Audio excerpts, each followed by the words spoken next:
कथांचना स्मृते यस्मिन् दुष्करं सुकरं भवेत् विस्मृते विपरीतं स्यात् श्रीचैतन्य नमामि तम्।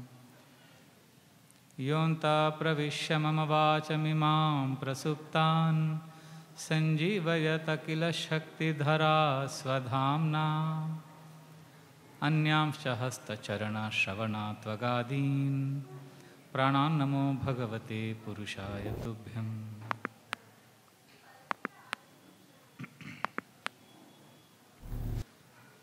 हरे कृष्णा।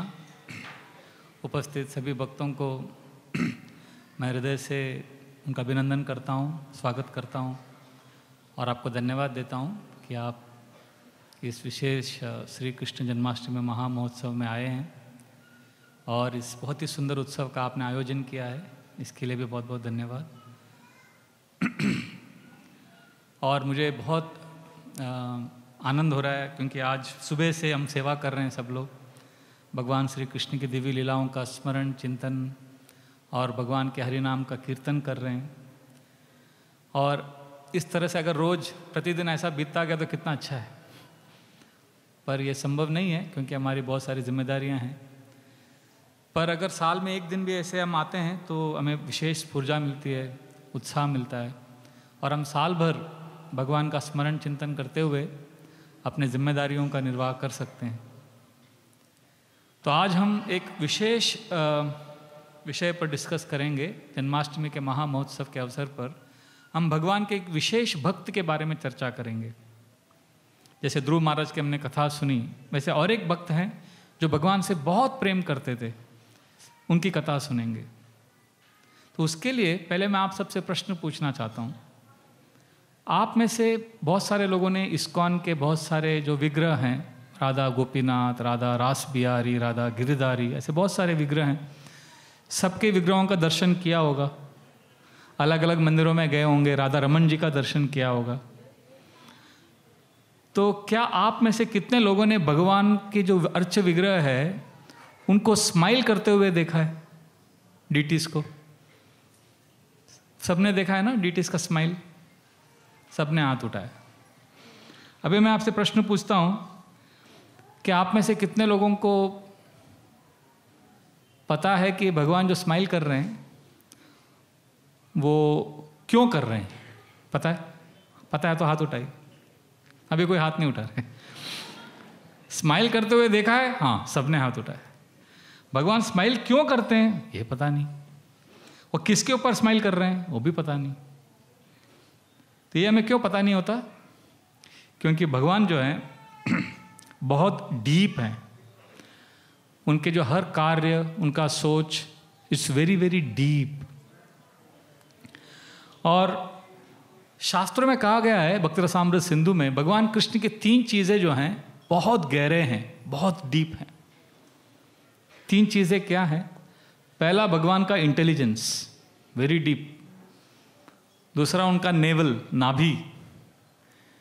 और तीसरा, भगवान का वॉइस, डीप वॉइस। तो ये 3 चीज़ें जो है भगवान की बहुत डीप हैं।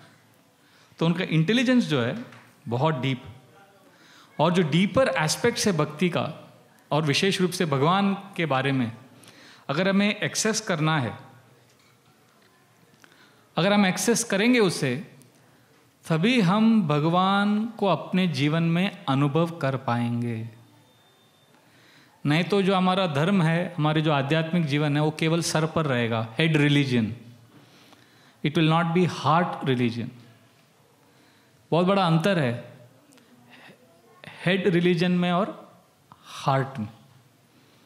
तो आध्यात्मिक जो हम पद्धति पालन कर रहे हैं, हरे कृष्ण महामंत्र का जप, कीर्तन, ये सब इंटेलेक्चुअल एनालिसिस, विश्लेषण के लिए नहीं है।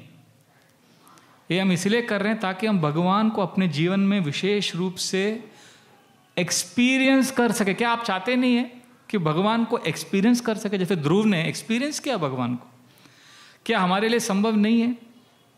क्या हम केवल बस अपने इंटेलेक्चुअल सेटिस्फैक्शन, स्टिमुलेशन के रूप में भक्ति करते रहेंगे?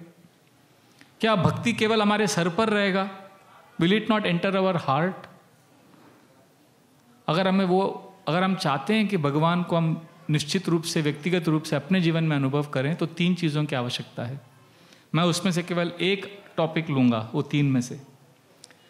पहला है हमें कुछ समय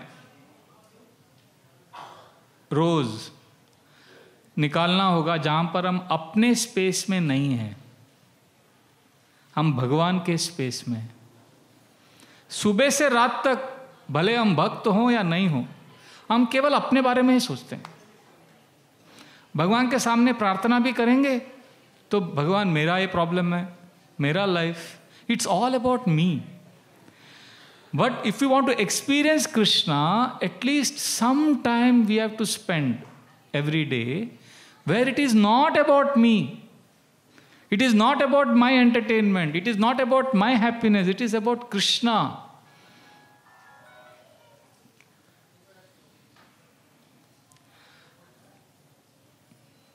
इट्स वेरी वेरी इंपॉर्टेंट। जैसे आप देखोगे हमारे धर्म में और बाकी जो सेमेंटिक रिलीजन है उनमें सबसे बड़ा अंतर यही है। बाकी धर्मों में भगवान क्या करते हैं, हमारे प्रॉब्लम्स को सॉल्व करते रहते हैं सुबह से शाम तक। भगवान का वही काम है, give us our daily bread. That is what many people think. हमारे हिंदू धर्म में भी बहुत सारे लोग यही सोचते हैं, भगवान मतलब जो हमारी इच्छाओं की पूर्ति करते हैं, बस उनका वही काम। पर गौड़ीय वैष्णव में हमें सिखाया जाता है कि हम रहे या नहीं रहे, भगवान अपनी दिव्य लीलाओं का अनुभव कर रहे हैं और एक्सप्रेस कर रहे हैं, एक्सपीरियंस कर रहे हैं। इट इज़ नॉट अबाउट मी। भगवान की लीलाओं को जब हम सुनते हैं, श्रवण करते हैं, कीर्तन करते हैं, उसमें हम कहाँ हैं, भगवान की लीलाएं हैं। इसलिए हमें नींद आती है जब क्लास सुनते हैं तो, क्योंकि हमारे बारे में नहीं। अगर आपके बारे में कोई बोलेगा आपको नींद आएगा नहीं। भगवान के बारे में सुनते हैं तो नींद आता है, क्योंकि it is about Krishna space, it is about the Lord. और जब तक हम वो स्पेस में एंटर नहीं करेंगे तब तक हम कृष्ण को एक्सपीरियंस नहीं कर पाएंगे। हमारा जो एक्सपीरियंस रहेगा वो एक शैलो लेवल पे रहेगा। और डीप में जाना है तो हमें कम से कम कुछ समय अपना जो हम बोलते हैं ना प्रैक्टिकल, प्रभु जी प्रैक्टिकल लेक्चर दीजिए। प्रैक्टिकल, आज का क्लास बहुत प्रैक्टिकल था। प्रैक्टिकल मतलब क्या, मेरे लाइफ में बहुत प्रॉब्लम है, आपने मेरे प्रॉब्लम्स को एड्रेस किया आपके क्लास में, इसलिए आपका क्लास बहुत प्रैक्टिकल था। अगर कृष्ण को सिंपली ग्लोरीफाई किया तो प्रभु जी प्रैक्टिकल नहीं था। मतलब मैं इतना इंपॉर्टेंट हूँ, मेरे प्रॉब्लम्स इतने इंपॉर्टेंट हैं, इसीलिए क्लास बहुत प्रैक्टिकल। मुझे इसका एक्सपीरियंस हुआ 2019 में। हम लोग श्रीलंका गए थे यात्रा में। तो श्रीलंका में सुबह मैं प्रभु भगवान रामचंद्र की लीला विद्युकांड से कर रहा था, और शाम को हम लोग सेमिनार कर रहे थे, practical seminar, relationship improving, 3 tips, 8 steps to cope with mental offences, 7 things to do, ऐसा सब करके पूरा एक्रोनिम्स के साथ, टेक्निक्स के साथ। शाम को पूरा प्रैक्टिकल सेमिनार और सुबह प्योर राम कथा, क्योंकि हमारे ग्रुप में यात्रा में बहुत नए नए लोग भी थे और पुराने भक्त भी थे। दोनों को खुश करने के लिए ऐसा कॉम्बिनेशन किया था। और यात्रा के अंत में सब ने कहा, सब जो नए नए लोग आए थे उन्होंने भी कहा, जो हमने सुबह भगवान के बारे में जो लीलाओं का डिस्कशन किया उसमें हमें दिव्य आनंद मिला, बहुत सुकून मिला। तो मैंने उनसे पूछा, पर आपने तो भगवान राम की कथा बचपन से सुनी है, कुछ नया नहीं था उसमें? उन्होंने कहा हाँ पता नहीं क्या है, पर हमको बहुत अच्छा लगा भगवान के बारे में सुनने। तो कहने का अर्थ यह है कि जब हम भगवान के स्पेस में एंटर करते हैं ना, जहाँ पर मेरा कोई प्रैक्टिकल, मेरे लिए कुछ नहीं है, that is when we touch higher levels of spiritual experience. नहीं तो हमारा जो स्पिरिचुअल एक्सपीरियंस है वो हमेशा नीचे के लेवल पे रहेगा। जैसे स्विमिंग, पता नहीं आप में से स्विमिंग पूल में जो स्विमिंग सीखते हैं, हम लोग बचपन में हमारे कॉलेज में स्विमिंग पूल था। मैं 10 साल की उम्र में स्विमिंग पूल में गया सीखने के लिए। तो बच्चों के लिए शैलो वाटर रहता था, उधर ही स्विमिंग करने का। तो हम डीप की तरफ देखते थे, वहाँ पे सीनियर लोग स्विमिंग करते थे और हमें इच्छा होती थी हमको उधर जाना है, पर हिम्मत नहीं होती थी क्योंकि वो बहुत डीप था। पर देखते थे कि लड़के जो हैं वहाँ पर वो लोग डाइव करते हैं, समरसॉल्ट करते हैं, बैक डाइव करते हैं और पानी के अंदर जाते हैं, पर हमारी हिम्मत नहीं होती थी। पर एक हफ्ते में हम लोग ने स्विमिंग तो सीख लिया, पर वहाँ पे जाने की हिम्मत नहीं हो रही क्योंकि डीप वाटर है। तो हमारे वहाँ पे क्या होता था, कोई एक लड़का तैयार होता था, उसको सब लोग एंकरेज करते थे, प्रोत्साहन देते थे, आओ डीप में आओ, कूदो यहाँ पर। तो डरता था, फिर वो जब कूदता था वहाँ पर और सब उसको हरी बोल नहीं बोलते थे, पर उसको सब वो करते थे, चीयर करते थे। बहुत बड़ा इवेंट होता था, it was an event of baptising him, कि अभी वो डीप वाटर्स में स्विमिंग करने वाला है। तो मैंने भी 2-3 दिन में स्विमिंग तो सीख लिया, उधर जाने की हिम्मत नहीं हो रही थी। तो मेरे सारे दोस्त सीनियर सब बोल रहे थे आ जाओ डीप में आ जाओ, हाँ नहीं, डर लग रहा था। हालांकि स्विमिंग आता है, फिर भी उधर कौन जाए, कैसे जाएंगे, क्या होगा। तो एक दिन हम लोग खड़े होकर बात कर रहे थे, वो डीप सेक्शन के उधर बाहर, उसके स्विमिंग पूल के बाहर हम लोग डिस्कस कर रहे थे। तो मैं कहीं और देख रहा था, तो पीछे से कुछ लोगों ने आके मुझे धक्का दे दिया और मैं डीप में गिर गया। और जैसे गिरा सबने चिल्लाया जोर से, और जब मैं ऊपर आया तो मैंने लगा मैं डीप में हूँ, और मैं फास्ट स्विमिंग करके साइड में चला गया। और उसके बाद मुझे जो इतना कॉन्फिडेंस आया, फिर मैंने कहा अरे ये तो डीप वाटर में मज़ा आ रहा है।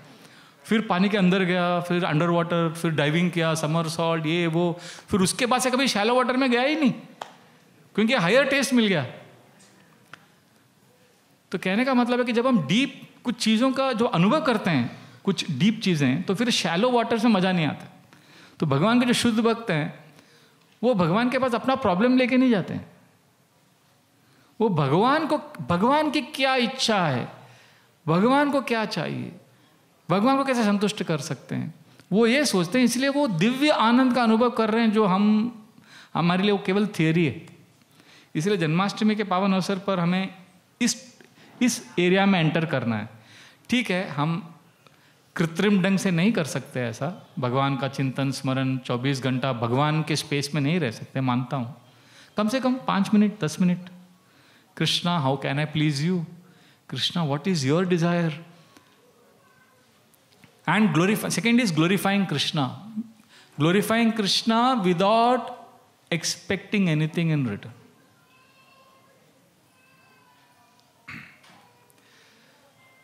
देखिए, आप में से किसी ने भी किसी के साथ संबंध स्थापित किया है प्रेम का, तो जब आप प्रेम का संबंध स्थापित करते हैं किसी से, तो क्या आप केवल अपने बारे में बात करते हैं उस व्यक्ति से, कि मेरा ये है, मेरी इच्छाएं हैं, मेरा एम्बिशन ये है, मेरा ये डिज़ायर है, मेरा ये ड्रीम है, मेरा ये प्रॉब्लम्स है, मेरा ये फैमिली है, is it only about you? अगर किसी के साथ भी आपको संबंध स्थापित करना है, तो क्या आप केवल अपने बारे में ही बोलते हैं उस व्यक्ति को?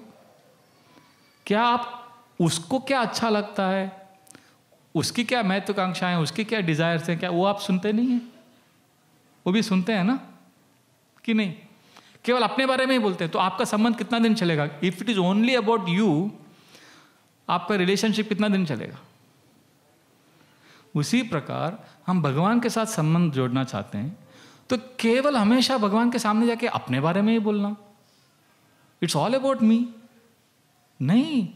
हमारा प्रॉब्लम हो या नहीं हो, भगवान अपनी रासलीला कर रहे हैं, भगवान माखन चोरी की लीलाएं कर रहे हैं, भगवान तृणावर्त शकटासुर का वध कर रहे हैं, पूतना वध कर रहे हैं, दामोदर लीला कर रहे हैं, गोवर्धन धारण कर रहे हैं। और अगर हमें उन लीलाओं में आनंद नहीं आ रहा है, हम भगवान के स्पेस में नहीं हैं, केवल ये सोच रहे हैं कि मेरे लिए इसमें क्या है, what's in it for me, then we will never experience. तो हम जो शहद के बॉटल को बाहर से बस वो बॉटल को चाट रहे हैं, बस शहद को एक्सपीरियंस टेस्ट ही नहीं कर पा रहे हैं। इसलिए बहुत ज़रूरी है कि हम विशेष उत्सवों के अवसर पर इस बात पर मनन करें कि क्या भक्ति मैं इसलिए कर रहा हूँ कि बस मुझे मेरे लाइफ के प्रॉब्लम्स को सॉल्व करना है। तो ये दूसरा है। पहला है कि moving from I space to Krishna space, and second glorifying Krishna, Krishna की स्तुति करना। इस जगत में भी आपको किसी के पास संबंध स्थापित करना है, क्या आप उनकी स्तुति नहीं करते हो, उनकी प्रशंसा नहीं करते हो? तो भगवान के सामने जब हम आते हैं, अगर हम प्रार्थना करते भी हैं तो केवल हमें जो चाहिए वही मांगते हैं। अभी ध्रुव महाराज की लीला में कितने सुंदर श्लोक है। ध्रुव महाराज जो भगवान विष्णु को देखकर पहले भगवान की स्तुति करते हैं। जब ब्राह्मण पत्नियां जब उन्होंने भगवान कृष्ण को देखा, पहले स्तुति करते हैं। कुंती महारानी भगवान की स्तुति करती हैं, प्रहलाद महाराज भगवान को ग्लोरीफाई करते हैं, उसके बाद मांगते हैं। हम लोग तो कभी प्रेयर्स करते समय how many times we come and glorify Krishna, Krishna you are so beautiful, Krishna you are dress so nice. आप किसी को लाइक करते हो तो उसको आप प्रेज नहीं करते हो। अभी आप जाके ड्रामा के डिवोटीज को मैं मिला पीछे, आपने कितना अच्छा एक्टिंग किया, कितना अच्छा ड्रामा किया। तो अगर हम वैसे भी कृष्ण को बोलेंगे, कृष्णा आपने दामोदर लीला कितना सुंदर ढंग से किया, how you lifted Govardhan, it was so. Prabhupada एक लेक्चर में बोलते हैं व्हाट इज प्रेयर। प्रभुपाद बोलते हैं, वो लेक्चर में आली में मैं सुन रहा था, बोलते प्रेयर मीन्स ओनली 3 वर्ड्स। नहीं, वो Prabhupada said 3 words, please accept me, that is Prabhupada said prayer. And then Prabhupada said Krishna is so nice. आप कितने सारे लेक्चर्स में आप देखोगे प्रभुपाद ये स्टेटमेंट बहुत बार बोलते हैं, Krishna is so nice. This is what we have to tell Krishna, Krishna you are so nice, please accept me. अभी हम जब लेक्चर दे रहे हैं तो हम कृष्ण की लीला करते हैं, कृष्ण की लीलाओं के बारे में डिस्कस करते हैं, पर जब हम भगवान के सामने जाते हैं, अभी हम लेक्चर में भगवान हमारे लिए 3rd पर्सन है। मैं आपको लेक्चर दे रहा हूं, आप सुन रहे हो, अगर आप प्रश्न पूछते हो तो we are talking about Krishna who is 3rd person, है ना। But prayers means we are talking to Krishna in 1st person. बहुत बड़ा डिफरेंस है। अगर मैं आपको किसी व्यक्ति के बारे में बोल रहा हूं तो वो 3rd person, but when I am talking to him he is 1st person. So if I am saying, ब्राह्मण पत्नियों ने जब कृष्ण को देखा वृंदावन में तो क्या देखा, श्यामम हिरण्य परिदिम वनमाल्य बरहा दातु प्रवाल नटवेश मनोव्रताम से विन्यस्त हस्त इतरेण दुनानमब्जम कर्णोत्पलालक कपोल मुखाब्जहासम। तो ब्राह्मण पत्नियों ने देखा कृष्ण का श्याम वर्ण, कितना सुंदर उन्होंने वनमाला पहना है, उनके जो येलो डैजलिंग गारमेंट्स पहने उन्होंने, और उनके मोर मुकुट हैं, बरहा धातु प्रवाल, जो वृंदावन के जो मिनरल्स हैं मिट्टी में वो उनके शरीर में लगे हुए हैं। नटवेशम अनुव्रताम से, वो एक एक्सपर्ट एक्टर के जैसे खड़े हैं। और विन्यस्त हस्त इतरेण दुनानम अब्जम, वो एक कमल पुष्प को अपने लेफ्ट हैंड में लेके उसको ट्विर्ल कर रहे हैं, घुमा रहे हैं ऐसा। कर्णोत्पलालक कपोल मुखाब्जहासम, और उन्होंने जो अपने कानों के ऊपर कर्णोत्पलालक कपोल, जो बहुत ही लिली फ्लावर्स को लगाया हुआ है, मुखाब्जहासम, और बहुत ही एन्चेंटिंग स्माइल उनके फेस में। तो ये अब मैं क्लास में ये बोल रहा हूं आपको, ये कैसा है कि कृष्ण को ब्राह्मण पत्नियों ने कैसे देखा वो हम वर्णन कर रहे हैं। अगर आपने ये सेक्शन पढ़ा है और आपको क्लास देने के लिए कोई नहीं है सामने, आप जाके कृष्ण को ये सुनाइए। Prayers means actually giving class to Krishna, same thing, going and telling Krishna that Krishna, when Brahman Patnis came and saw you, they saw Shamam Hiranya Paridim, they saw you dressed in beautiful yellowish garments. You are dressed in a beautiful forest garland, garland, and you have lily flowers tucked in your ears. You have an enchanting smile. So यहाँ पे क्या हो रहा है, आप 1st person में भगवान को अप्रोच कर रहे हैं। So do you understand what we are discussing? So prayers means praising Krishna in 1st person. और जब हम ये स्पेस में जाते हैं, जब हम ये करते हैं तो हम कृष्णा के स्पेस में जा रहे हैं, नहीं तो हम केवल अपने बारे में सोच रहे हैं। हमारा ईटिंग, स्लीपिंग, मेटिंग, डिफेंडिंग, इसी में हमारा पूरा लाइफ जा रहा है। तो therefore Janmashtami is a time जब हमें प्रण लेना चाहिए कि मैं अपने स्पेस से भगवान के स्पेस में जाऊंगा, भगवान की लीलाओं की स्तुति करूंगा।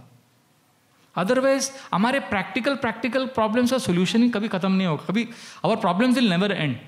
आपको पता है आपके प्रॉब्लम्स कभी सॉल्व नहीं होंगे, कुछ ना कुछ आता रहेगा।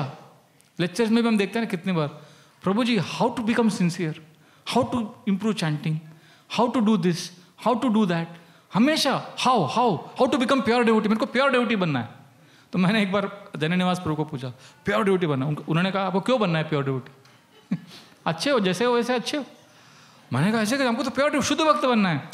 उन्होंने बोला देखो भगवान को सिर्फ आप जैसे हो वैसे ऑफर करो अपने आप को, भगवान स्वीकार करेंगे। तो मैंने कहा नहीं, अगर हम प्योर डिवोटी नहीं है तो भगवान हमारे भोग को स्वीकार थोड़ी करेंगे, हमको प्योर डिवोटी बनना है। तो उन्होंने कहा देखो तुम प्योर डिवोटी बनो या मत बनो, अगर तुम भगवान को ऑफर कर रहे हो प्रामाणिकता से, भगवान एक्सेप्ट करेंगे। अभी डिफरेंस क्या है, आप प्योर डिवोटी बन जाओगे तो भगवान को आप देख पाओगे। भगवान खाते समय आपका जब भोग आप अर्पण कर रहे हो और भगवान उसको स्वीकार कर रहे हैं, आपको वो दिखेगा। आप शुद्ध भक्त हो ना, इसीलिए। और आप शुद्ध भक्त नहीं हो तो भगवान को ऑफर कर रहे हो तो भगवान खाएंगे पर आपको दिखेंगे नहीं। तो आपको क्या चाहिए?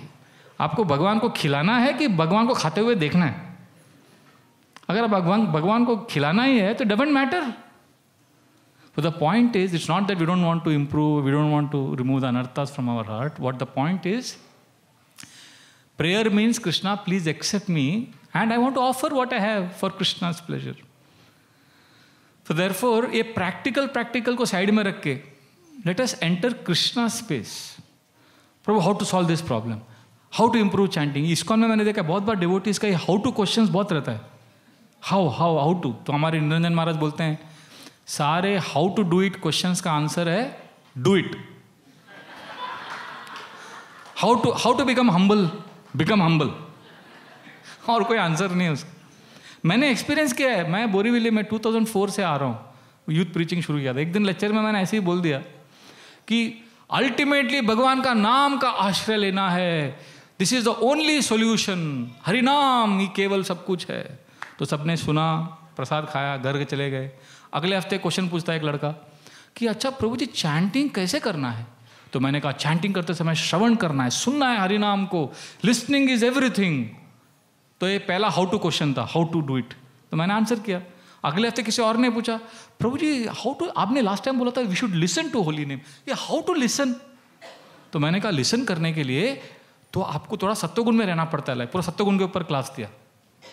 तो अगले हफ्ते किसी ने क्वेश्चन पूछा, प्रभु जी सत्वगुण में कैसे रहते हैं, हाउ टू बी इन सत्वगुण? तो मैंने कहा सत्वगुण में रहने के लिए आपके लाइफ को स्लो डाउन करना पड़ेगा. मैंने तभी एक बुक पढ़ा था called in praise of slowness, कैसे स्लो रहने से आपका सत्वगुण में आ सकते हो. तो पूरा स्लो लाइफ के ऊपर, स्लो रहने से कैसे प्रोडक्टिविटी बढ़ता है, ये सब मैंने समझाया. सबको अच्छा लगा. तो अगले हफ्ते किसी ने क्वेश्चन पूछा, प्रभु जी वो स्लो कैसे रहने का, इतना फास्ट हमारा माइंड घूमता रहता है? तो मैंने कहा सिंपल है, आप प्राणायाम करो, श्वास लो, 4 count till 4, then hold and then exhale. Mind ठंडा हो जाएगा, शांत हो जाएगा. सबको अच्छा लगा. अगले हफ्ते किसी ने क्वेश्चन पूछा, Prabhu ji how to do pranayama because mind is wandering everywhere? तो मैंने कहा कोई होप नहीं, हरिनाम का आश्रय लो, हरिनाम में सब कुछ है. और नेक्स्ट वीक किसी ने क्वेश्चन पूछा, प्रभु जी हरिनाम कैसे लेने का? पूरा वही cycle. Then again I am telling him we should listen to the holy name. वापस आई रियलाइज वन टाइम, मेरे क्या चल रहा है, वही चल रहा है. हाउ टू नो, उसका एंड ही नहीं है. There is no end. So we have to spend some time glorifying Krishna. तो ये दूसरा पॉइंट है. First is if you want to experience Krishna in our life we have to move from, what is the first one, I space to Krishna space. Second, glorify Krishna, not only ask from Krishna. And third, connect and appreciate devotees who are very dear to Krishna. जो भगवान को बहुत प्रिय हैं, उनकी जब हम स्तुति करते हैं तो हम भगवान को अपने जीवन में अनुभव कर सकते हैं. जैसे ध्रुव महाराज की आज कथा सुनी हमने, ड्रामा देखा, तो ध्रुव महाराज के ड्रामा देखकर we will experience Krishna because he is, Dhruva is a representative of a pure devotee. He is a pure devotee. तो आज हम एक भगवान के विशेष भक्त की स्तुति कर सकते हैं. मैंने कल ही लेक्चर सुना तो इसके लिए मैंने टॉपिक भी लिया. एक प्रभुपाद का लेक्चर है, 28 दिसंबर 1973 लॉस एंजलिस में उन्होंने दिया. बहुत सुंदर क्लास है. तो पूरे क्लास में वो पद्म पुराण का एक श्लोक ले रहे हैं जो जहाँ पर भगवान शिव माँ पार्वती को बताते हैं, आराधनाम सर्वेशाम विष्णुर आराधनम परम तस्मात् परतरम देवी तदीयानाम समर्चनम. सभी आराधनाओं में, सभी पूजाओं में सबसे श्रेष्ठ भगवान शिव कहते हैं. आराधनाम सर्वेशाम विष्णुर आराधनम परम, भगवान विष्णु की आराधना सर्वश्रेष्ठ है. पर उससे भी श्रेष्ठ कुछ है, तस्मात् परतरम देवी, हे देवी भगवान की आराधना से भी ऊपर तदीयानाम समर्चनम, जिन्होंने अपने आप को सर्वस्व भगवान का आश्रय लिया है, भगवान को अपना जीवन समर्पित किया है, जब हम उनकी स्तुति करते हैं तो वो भगवान को अधिक प्रिय है. ये बहुत इंपॉर्टेंट है. साक्षादरित्वेन समस्त शास्त्रेर तो सारे शास्त्रों में कहा गया है कि हमें कि गुरु को we have to worship him, we have to praise him like Krishna. Why? किंतु प्रभोर्या प्रिय एव तस्या वंदे गुरो श्री चरणारविंदम। क्योंकि वो भगवान को प्रिय हैं। यहाँ पे एक बहुत विशेष स्पष्टीकरण करना चाहता हूँ। हम गुरु या भगवान के शुद्ध भक्त की स्तुति इसीलिए नहीं करते क्योंकि वो भगवान हैं, हम इसलिए करते हैं क्योंकि वो भगवान के भक्त हैं। और हमारे लिए गुरु इज नॉट मटीरियल। गुरु का स्थान इसीलिए महत्वपूर्ण है क्योंकि गुरु हमें भगवान के साथ जोड़ते हैं। देखिए, दो एक्सट्रीम से बच के रहना है हमें। एक होता है मायावादी जो केवल गुरु के बारे में ही बात करते हैं, उनके लिए गुरु ही सब कुछ है, भगवान आते ही नहीं उनकी लाइफ। और दूसरे एक्सट्रीम में सहजिया लोग हैं जो बहुत चीपली लेते हैं भक्ति को। वो कहते हैं बस कृष्ण तो हमारे लाडले हैं, कृष्ण ही मेरे सब कुछ है, उनके लाइफ में गुरु है ही नहीं। तो कुछ लोग हैं जो गुरु का परित्याग करते हैं, केवल कृष्ण को मानते हैं, और कुछ लोग कृष्ण को त्याग देते हैं, केवल गुरु की पूजा करते हैं। तो दोनों गलत है। श्रीला प्रभुपाद ने परफेक्ट बैलेंस दिया है। सो वेरी इंपॉर्टेंट कि हम ऐसे भगवान के विशेष भक्तों की अगर जब हम स्तुति करते हैं तो हमारे हृदय में भी भगवान के प्रति आकर्षण बढ़ता है। तो आज हम एक विशेष भक्त के बारे में कुछ समय के लिए चर्चा करेंगे, और वो हैं अभय चरणारविंद भक्तिवेदांत स्वामी श्रीला प्रभुपाद, जो आज ही के दिन, आज रात को 12 बजे भगवान श्री कृष्ण का प्राकट्य हुआ, और दोपहर को 12 बजे अगले दिन जो नंदोत्सव, जिस दिन नंद महाराज ने वृंदावन में एक भव्य उत्सव मनाया, श्री कृष्ण के आविर्भाव की खुशी में उन्होंने बहुत बड़ा उत्सव, बहुत बड़ा जश्न मनाया। तो उस उत्सव के दिन श्रीला प्रभुपाद का आविर्भाव इस जगत में हुआ, और वो डेट आता है 1 सितंबर 1896 जो जन्माष्टमी का दिन था। और उनके माता रजनी और पिताजी गौर मोहन दे, उन्होंने उनका नाम रखा जन्म के समय अभय चरण, उनका नाम था। तो अभी हम श्रीला प्रभुपाद को अभय चरण के नाम से बुलाएंगे कुछ समय के लिए, क्योंकि उनको नाम मिला अभय चरण। और उनके पिताजी ने, देखिए संस्कार कैसे दिए जाते हैं बच्चों को। जब बच्चे ड्रामा कर रहे थे, इतना अच्छा लग रहा था, सब छोटे छोटे बच्चे इधर बुक डिस्ट्रीब्यूशन कर रहे हैं और सबको कन्विंस कर रहे हैं, तो वो देखकर इतना आनंद आ रहा था, क्योंकि श्रीला प्रभुपाद जी के अपने जीवन के उदाहरण से उन्होंने स्थापित किया कि कैसे बचपन में जब संस्कार मिलते हैं कृष्ण भावनामृत के, वो आगे जाकर किस तरह से वो हमारे जीवन को प्रभावित करते हैं। तो श्रीला प्रभुपाद के जीवन में जब उनको उनके पिताजी, एक कपड़े का उनका बिजनेस था, क्लॉथ मर्चेंट थे। वो गरीब नहीं थे पर बहुत अमीर भी नहीं थे, मिडिल क्लास फैमिली था, घर पे किसी चीज़ की कमी नहीं थी।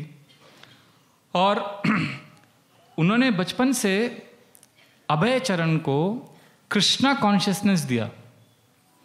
वो अपने उन्होंने एक पहली जो शिक्षा दी अभय चरण को, जो प्रभुपाद जी बुढ़ापे में भी बोलते थे कि मेरे पिताजी मुझे कहते थे बचपन में कि भगवान कृष्ण आपको उनके 2 हाथ से कुछ देंगे, आप अपने 2 हाथ से कितना ले पाओगे जब आपको भगवान देंगे चप्पल फाड़ के। जब भगवान देंगे तो आप अपने 2 हाथ से कितना ले पाओगे, और जब भगवान कुछ आपसे छीनना चाहते हैं तो आप अपने 2 हाथ से कितना रोक पाओगे उसे। तो इस तरह से उनको ये ट्रेनिंग मिला कि हर समय हर चीज़ को कृष्णा कॉन्शियसनेस एंगल से देखने का। तो श्रीला प्रभुपाद कहते हैं कि उनके पिताजी जो क्लॉथ मर्चेंट थे, पर उनका मेन बिजनेस क्या था।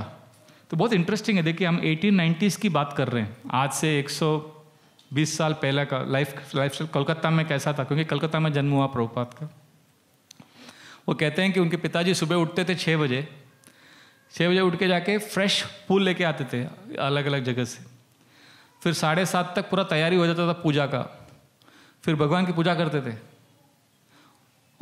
और बाद में लंच लेते थे। ये पूरा प्रोग्राम जो है भगवान का पूजा सुबह से लेकर 1 बजे दोपहर तक चलता था 1 बजे तक।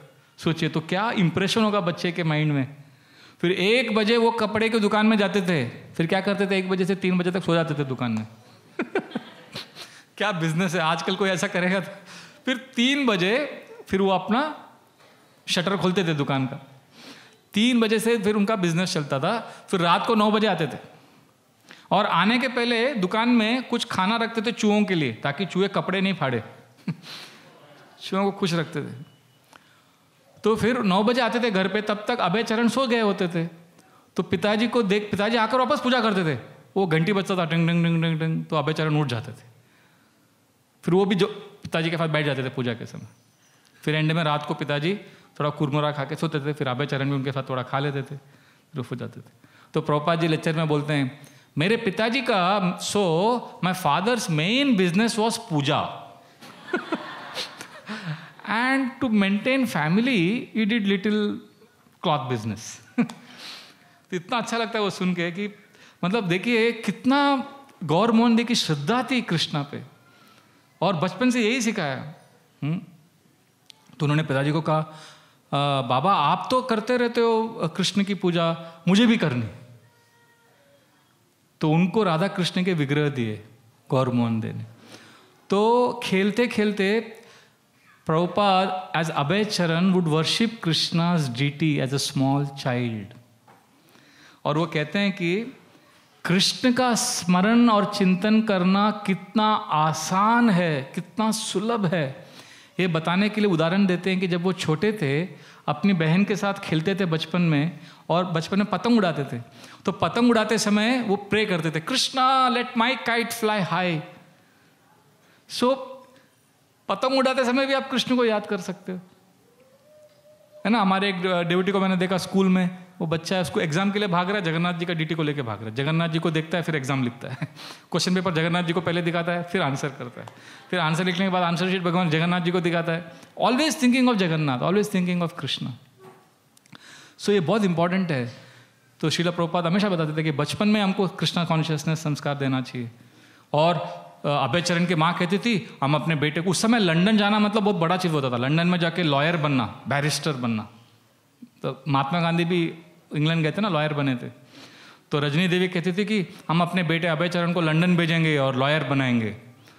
तो गौर मोहन दे कहते थे नहीं, हम उनको मृदंग सिखाएंगे, हमारे बच्चे को मृदंग सिखाएंगे, कृष्ण का डिवोटी बनाएंगे, भागवतम सिखाएंगे। और घर पे साधु संतों को बुलाते थे गौर मोहन दे, और बोलते थे मेरे बेटे को आप आशीर्वाद दीजिए कि वो राधा रानी का बहुत उत्तम भक्त बने। मतलब डिवोटी बनने का वो प्रेयर करते थे। इसीलिए श्रीला प्रभुपाद जी ने जो कृष्णा बुक है उन्होंने लिखा है, कृष्ण के ऊपर बुक लिखा है, 90 चैप्टर्स दशम स्कंद के ऊपर आधारित जो बुक है। प्रभुपाद ने किसको समर्पित किया वो बुक? अपने पिताजी को। उन्होंने कहा मेरे पिताजी को ये पुस्तक मैं समर्पित करता हूँ, डेडिकेट करता हूँ, क्योंकि मेरे पिताजी ने मुझे कृष्णा कॉन्शियसनेस सिखाया सबसे पहले। तो इस तरह से बचपन से ही वो कृष्णा कॉन्शियस थे।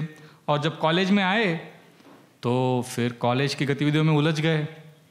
Poetry society, literary society, dramatic society में आ गए, तो बहुत सारे एक्टिविटीज़ में बिजी हो गए। फिर पॉलिटिक्स में आ गए। तभी उस समय 1920 की बात है, महात्मा गांधी ने नॉन कोऑपरेशन मूवमेंट शुरू किया था, तो उसमें पूरा बिजी थे। तो उस समय वो उन्होंने अपने डीटीज़ को, जो राधा कृष्ण डीटी जो बचपन में पूजा करते थे, उनको एक डब्बे में डाल के पैक करके कबोर्ड में रख दिया था। तो एक दिन वही डीटीज उनके सपने में आए, अभय चरण आपने हमारी सेवा क्यों बंद कर दी, हमें आपसे सेवा स्वीकार करना है। And then immediately got up, opened the cupboard and resumed the service to Radha and Krishna. और देखिए अब बचपन में ना, जब बच्चे बड़े हो रहे होते हैं, टीनेज एज में आते हैं, तो they start exploring material energy, they start flirting with material energy, they start exploring relationship with opposite sex. ये कॉमन है। पर प्रभुपाद जब छोटे थे, जब वो टीनेज हो रहे थे, वो जाते थे रेलवे स्टेशन, जाके रेलवे का टाइम टेबल देखते थे, जगन्नाथपुरी के लिए ट्रेन कब जाता है, वृंदावन कैसे जाना है, और घर में बैठ के ही सोचते रहते थे जगन्नाथपुरी के जैसा रथ यात्रा मुझे करना है। तो उन्होंने पिताजी को कहा कि मुझे भी रथ यात्रा ऑर्गेनाइज करना है जगन्नाथपुरी जैसा। तभी वो 10 साल के थे, तो उन्होंने रथ यात्रा का आयोजन किया। गौरमन दे ने अपने दोस्तों को कहा ये मेरा बच्चा है, बच्चों का खेल है, तो ऐसे खेलते खेलते ऐसा कुछ रथ यात्रा कर रहे हैं। पर उनको क्या पता था कि उनके बेटे जो है बहुत बड़े ग्रैंड स्केल में रथ यात्रा ऑर्गेनाइज करने वाले हैं। वहाँ पे पूरा प्रभुपाद तो मैनेजमेंट में एक्सपर्ट थे, सबको काम पे सेवा पे लगाया, और 108 भोगा ऑफरिंग हुआ, और पूरा 7 दिन का बड़ा फेस्टिवल। तो सब दोस्तों ने कहा, गौर मोहन दे के दोस्तों ने, क्या गौर मोहन दे आपके बेटे ने तो बहुत बड़ा फेस्टिवल बनाया। और आपने हमको बताया कि बच्चों का खेल है बोल के हमको दूर रखा। ये तो बहुत बड़ा फेस्टिवल है। और हर चीज़ के लिए गौर मोहन दे अभय चरण को बोलते थे ओके डू इट। वो जो भी करना चाहते थे सब एंकरेज किया, बस एक जगह पे रोक दिया उनको। एक जगह पे अभय चरण रथ यात्रा को ऑर्गेनाइज करने के उत्साह में भोगा ऑफरिंग अरेंज किया, रथ को अरेंज किया, जगन्नाथ सब कुछ किया, बट एक जगह पे उन्होंने एक पुस्तक पढ़ना शुरू किया, कैसे पटाखे बनाते हैं वो फायर क्रैकर्स ताकि हम भी जगन्नाथ जी के लिए फायर क्रैकर्स बनाएंगे। तभी माता पिता ने रोक दिया, बोला ये बहुत ज़्यादा हो गया ये बहुत डेंजरस है। But he was so much desirous to do everything for Krishna. So like this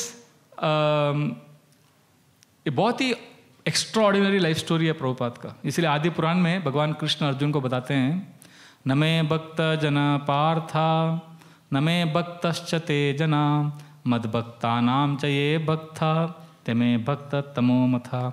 जो कहता है कि वो मेरा भक्त है, न मे भक्त जना पार्था, वो वास्तव में न मे भक्तश्च ते जना, वो मेरा भक्त नहीं है। जो ये कहता है कि वो मेरा भक्त है, वो मेरा भक्त नहीं है। मद भक्ता नाम चाहिए भक्ता, जो मेरे भक्तों की सेवा करता है, ते मैं भक्त तमो मता, वो उत्तम भक्त है, ऐसा ये मेरा मत है। ऐसा भगवान कृष्ण अर्जुन को कह रहे हैं। और मुझे सबसे दिलचस्प क्या लगता है, प्रभुपाद का जो बचपन है वो मुझे सबसे इंटरेस्टिंग लगता है कि उनके पिताजी उनको जब वो गलती करते थे, अभय चरण जब गलती करते थे तो उनके पिताजी उनको कैसे सुधारते थे। ये बहुत ही यूनिक है। मुझे नहीं लगता कोई भी पेरेंटिंग में ऐसा कोई सिखाया जाता है, पता नहीं करते होंगे। गौर मोहन दे जाके अपने बेटे को बोलते थे, बेटे तुमने बहुत बड़ी गलती की है, अभी मैं तुमको डांटने वाला हूं। और चैतन्य महाप्रभु भी जब गलती करते थे उनके पिताजी जगन्नाथ मिश्रा उनको डांटते थे, तो इसीलिए आप मुझे क्षमा करना, अभी मैं डांटने वाला हूं। फिर ऐसा बोलकर फिर डांटते थे मैंने कहा बहुत interesting way of teaching your child. So इस तरह से श्रीला प्रभुपाद जी को बहुत प्रेम मिला माता पिता का।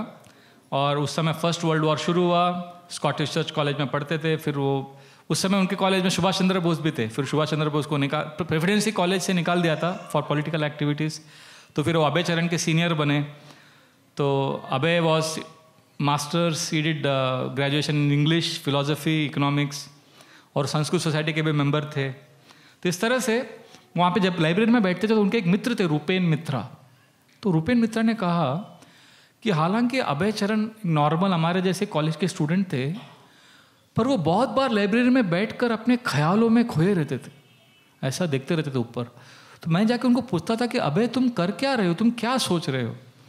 तो अभय चरण अपने मित्र रूपेन को कहते थे कि मैं इस जगत का नहीं हूँ, मुझे इन सब चीज़ों से कुछ लेना देना नहीं है, मेरे जीवन का लक्ष्य कुछ और ही है, मैं उसे खोज रहा हूँ। और ऐसा बोलते थे वो, पर वो बाहर जो उस समय माहौल था वो पॉलिटिक्स का माहौल था। ब्रिटिश ने रॉलेट एक्ट पास किया था, फिर गांधी जी ने जलियांवाला बाग कांड के बाद फिर गांधी जी का नॉन वायलेंट मूवमेंट शुरू हो गया। तो अभय चरण को लगा कि अगर हमें आज़ादी मिल जाएगी तो फिर सब प्रॉब्लम सॉल्व हो जाएगा। तो वो आज़ादी के मूवमेंट में पूरी तरह से जुट गए और उस समय उनका विवाह भी किया गया, उनके पिताजी ने उनकी शादी कराई। तो और फिर अभय चरण इतने घुस गए उसमें कि उन्होंने डिग्री को भी त्याग दिया। हालांकि एग्ज़ाम दिया था, उनको ऑनर्स मिला था, फिर भी उन्होंने डिग्री को त्याग दिया। ब्रिटिश का उनको कुछ नहीं चाहिए था। और उस समय उनको पहला बच्चा भी हुआ शादी के बाद, और फिर दूसरा बच्चा होने वाला था उनके फैमिली में। तभी उनके एक मित्र नरेंद्र नाथ मलिक ने अभय चरण को कहा कि मैं आपको एक अच्छे साधु से मिलाऊंगा। और ये बहुत विशेष घटना है प्रभुपाद के जीवन में, यह हमें ध्यान से सुनना चाहिए। श्रील प्रभुपाद जी के पिताजी ने सोचा कि मेरे बेटे अभय चरण को अभी पॉलिटिक्स में बहुत इन्वॉल्व हो गया, पर इससे घर नहीं चलेगा। तो उन्होंने अपने दोस्त डॉक्टर बोस से बात करके अभय को फार्मास्यूटिकल बिजनेस में जॉब दिलाया। डॉक्टर बोस का फार्मास्यूटिकल बोस लेबोरेटरीज करके पूरा कंपनी था, उसका नॉर्थ इंडिया के एजेंट बनाया इनको, अभय चरण को। तो उनका फैमिली अच्छा चल रहा था, बिजनेस अच्छा चल रहा था। और उस समय एक दिन नरेंद्र नाथ मलिक ने कहा, अभय यहाँ पर एक बहुत अच्छे साधु हैं, उनका दर्शन करने चलोगे। तो अभय उस समय बहुत बड़े लीडर थे। श्रीला प्रभुपाद कहते हैं लेक्चर में, जब मैं कॉलेज में था, जब मैं यंग था, तो मेरे सारे दोस्त मुझे देखकर सोचते थे कि इनका सर्टिफिकेट मिलेगा क्या, इनका अप्रूवल मिलेगा क्या। अगर मेरे दोस्तों को कुछ भी अच्छा लगता था तो मुझे पूछते थे ताकि मेरा अप्रूवल मिले। और मेरा नाम था उस समय, प्रभुपाद कहते थे, मुझे लोग बोलते थे, जब मेरा नाम पुकारते थे तो लोग बोलते थे ये है अभय चरण नहीं है, ये है हुकुम चलेगा। ये जो भी बोलते हैं वो हो जाता है। तो वो सब लोग इस साधु के पास जाते थे तो उनको लगा कि अगर अभय भी बोलेंगे साधु अच्छा है तो फिर हमको भी लगेगा कि हम अच्छा काम कर रहे हैं। तो उन्होंने कहा अभय आप ये साधु से मिलने आओगे? तो अभय ने कहा ये साधु लोगों के पास मैं नहीं आता हूँ, ये सब ढोंगी होते हैं, मुझे इस पर एक्सपीरियंस नहीं है, मैं सब साधु लोगों के पास नहीं जाता हूँ। हालांकि उनको बचपन में ट्रेनिंग मिला था साधुओं को दंडवत करने का, साधुओं को रेस्पेक्ट करने का, पर वो कॉलेज में आकर उन्होंने देखा कुछ साधु लोग ढोंगी भी थे। उन्होंने देखा कुछ लोग वो सैफरन कपड़ा पहन के भीख मांगने जाते थे, फिर बाद में वापस घर पे आके बीड़ी स्मोक करते थे, गलत काम करते थे। तो उनको फिर उनकी पूरी श्रद्धा चली गई थी। पर उनको मालूम था कि कुछ प्रामाणिक लोग भी हैं। पर जब नरेंद्र नाथ बोल रहे थे आओ एक साधु है, मिलो इनसे, नहीं मुझे नहीं आना है, तो नरेंद्र जो है उनको खींचने लगा। रोड में सब देखने लगे क्या चल रहा है, दो मित्र हैं पर कुछ तो उनका छोटा सा आर्ग्यूमेंट हो रहा है। तो नरेंद्र नाथ ने जिद करके उनको लेके गया ऊपर, उल्टा डंगा रोड में भक्ति विनोद आश्रम, वहाँ पर टेरेस में शिला भक्ति सिद्धांत सरस्वती ठाकुर जो आगे जाकर अभय चरण के गुरु बनने वाले हैं, तो वो वहाँ पर बैठ के क्लास दे रहे थे। तो अभय चरण ऊपर गए, उन्होंने साधु उनको देखा, तो उनको बचपन से ट्रेनिंग है साधुओं को दंडवत करना चाहिए, पैर छूना चाहिए, तो उन्होंने दंडवत प्रणाम किया। और जैसे दंडवत किया और दंडवत करने के बाद उठे, उन्होंने ठीक से देखा भी नहीं इन साधु को, देखा भी नहीं। और भक्तिवेदांत ठाकुर ने कहा आप पढ़े लिखे शिक्षित नौजवान हो, आपको अंग्रेजी भाषा में आध्यात्मिक ज्ञान का प्रचार पूरे विश्व भर में करना चाहिए। ये सुनकर अभय को शॉक हो गया। उन्होंने कहा अरे मैं तो इनको जानता भी नहीं हूँ, इनसे बात भी नहीं किया हूँ, सीधा मुझे आदेश दे दिया आप जाके प्रचार करो। तो पूरा वो हिल गया। तो उन्होंने कहा ठीक है, पर आपका ये प्रचार वचार कौन सुनेगा, हमारा देश अभी आज़ाद नहीं हुआ है, हमें पहले आज़ादी चाहिए, उसके बाद हम आध्यात्मिक जीवन को फॉलो करेंगे। तो श्रीला भक्ति सिद्धांत सरस्वती ठाकुर ने ऐसा जवाब दिया कि अभय चरण पूरी तरह से हिल गए।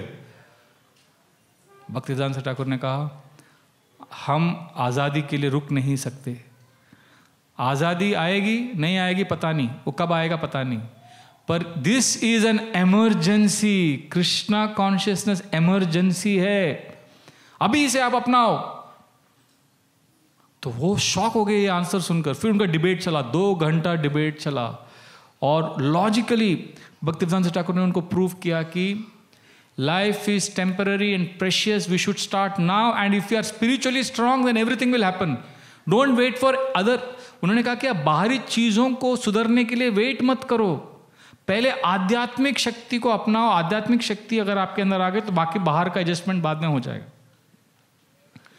तो 2 घंटे की डिबेट के बाद जब अभय चरण नीचे आए, नरेंद्र नाथ मलिक ने कहा कि कैसा लगा आपको इस साधु से मिलकर? अभय चरण ने कहा बहुत अच्छे साधु हैं और मेरा एक दुख है, मुझे गिल्ट है कि अगर मैं विवाहित नहीं होता तो मैं इनको ज्वाइन हो जाता, पर अभी मैं जिम्मेदारी है मेरी, मैं अभी जिम्मेदारी से मेरे फैमिली का रिस्पॉन्सिबिलिटीज़ को निभाऊंगा और मैं इनको जितना हो सकता है वो हेल्प करूंगा, पर अभी मेरा फैमिली मेरे लिए बहुत इंपॉर्टेंट है और मैं उनकी सेवा करूंगा। तो ऐसा बोलकर बहुत खुश होकर वो घर पे गए। और तब डॉक्टर बोस ने कहा कि आप मेरे पूरे नॉर्थ इंडिया के एजेंट बन जाओ, आप प्रयाग में जाके अपना, जो प्रयाग पहले इलाहाबाद था, प्रयागराज में जाकर आप अपना बेस बनाओ। तो अभय चरण प्रयाग में आए और उनका बिजनेस बढ़ने लगा। और डॉक्टर बोस प्रिस्क्राइब करते थे मेडिसिन्स और अभय चरण मेडिसिन्स देते थे और इतने बड़े एजेंट बन गए कि मोतीलाल नेहरू, जवाहरलाल नेहरू भी उनके पास आते थे और प्रयाग के सबसे धनी व्यक्तियों में इनका नाम गिना जाता था। अब ये स्टोरी बहुत इंपॉर्टेंट है इस मोड पे, ये सब ऐतिहासिक कहानी है, आप इसको आगे सुनोगे आपको शॉक होगा कि भगवान के विशेष भक्तों के साथ क्या क्या होता है। श्रीला प्रभुपाद कहते हैं कि उनका बिजनेस इतना सक्सेसफुल हो गया था कि उस समय पूरे प्रयाग में 2 ही लोगों के पास एक बड़ा गाड़ी था, नाम भूल गया उसका, वो रोल्स रॉयस टाइप बहुत बड़ा गाड़ी था उस समय का। उस समय का जो गाड़ी था केवल 2 लोगों के पास था। गवर्नर था जो प्रयाग का, और दूसरा अभय चरण के पास। बहुत he was very wealthy and he was doing very well. और उस समय 1922 में वो मिले थे भक्तिवेदांत, 100 साल पहले, एग्जैक्टली 100 ईयर्स अगो। और फिर वो प्रयाग में गए, बिजनेस उन्होंने संभाला।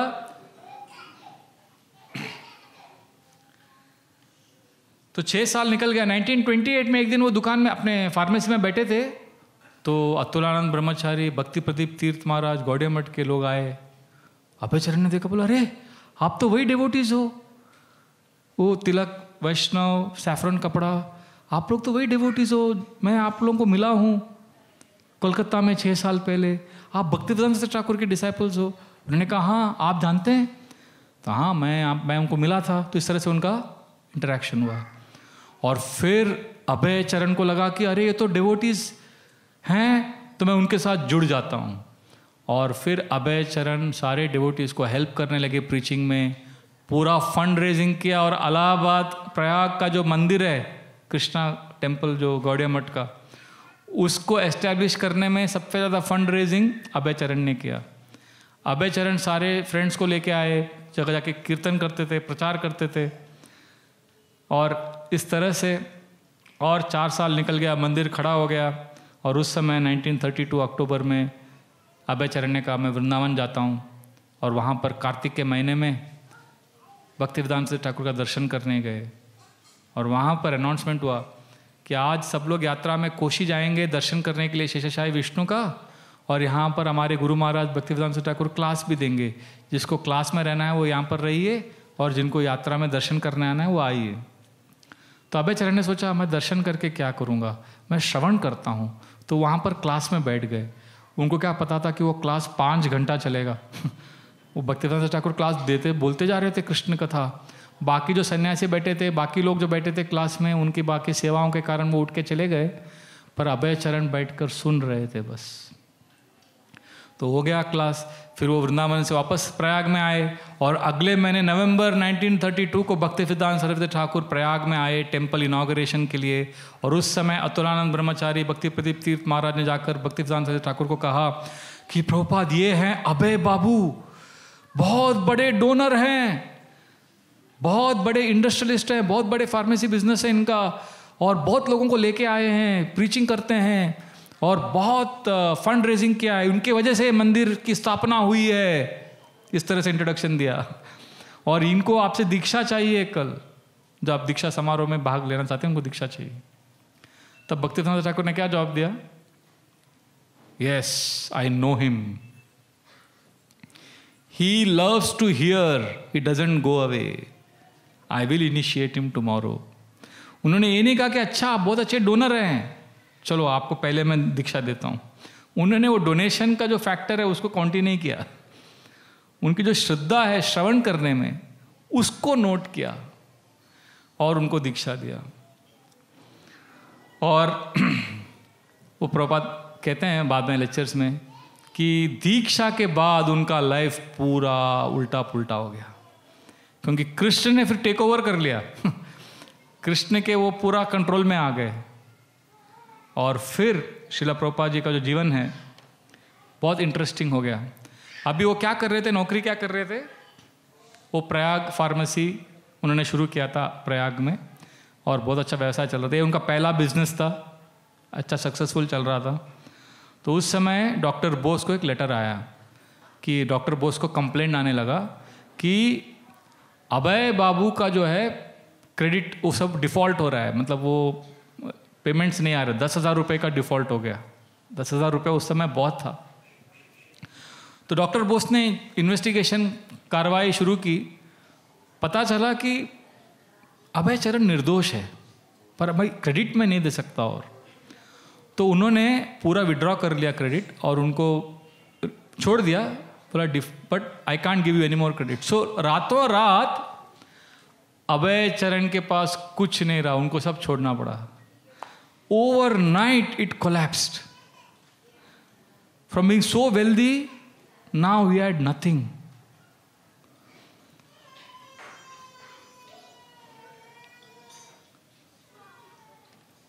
अतुलानंद ब्रह्मचारी ने कहा कि देखो अभय बाबू, ये तो भगवान की योजना है, आपका सब लॉस हो गया ना, अभी भगवान का अरेंजमेंट है, अभी ऐसा करो आप सब छोड़ के आ जाओ, मंदिर ज्वाइन कर लो, फुल टाइम प्रचारक बन जाओ। उन्होंने कहा नहीं, अभी मेरी बेटी हुई है, अभी मैं कैसे छोड़ सकता हूँ, मेरी जिम्मेदारियाँ हैं, मैं ये सब नहीं कर सकता, मैं फैमिली का मेरा रिस्पॉन्सिबिलिटी है। तो वो चले गए।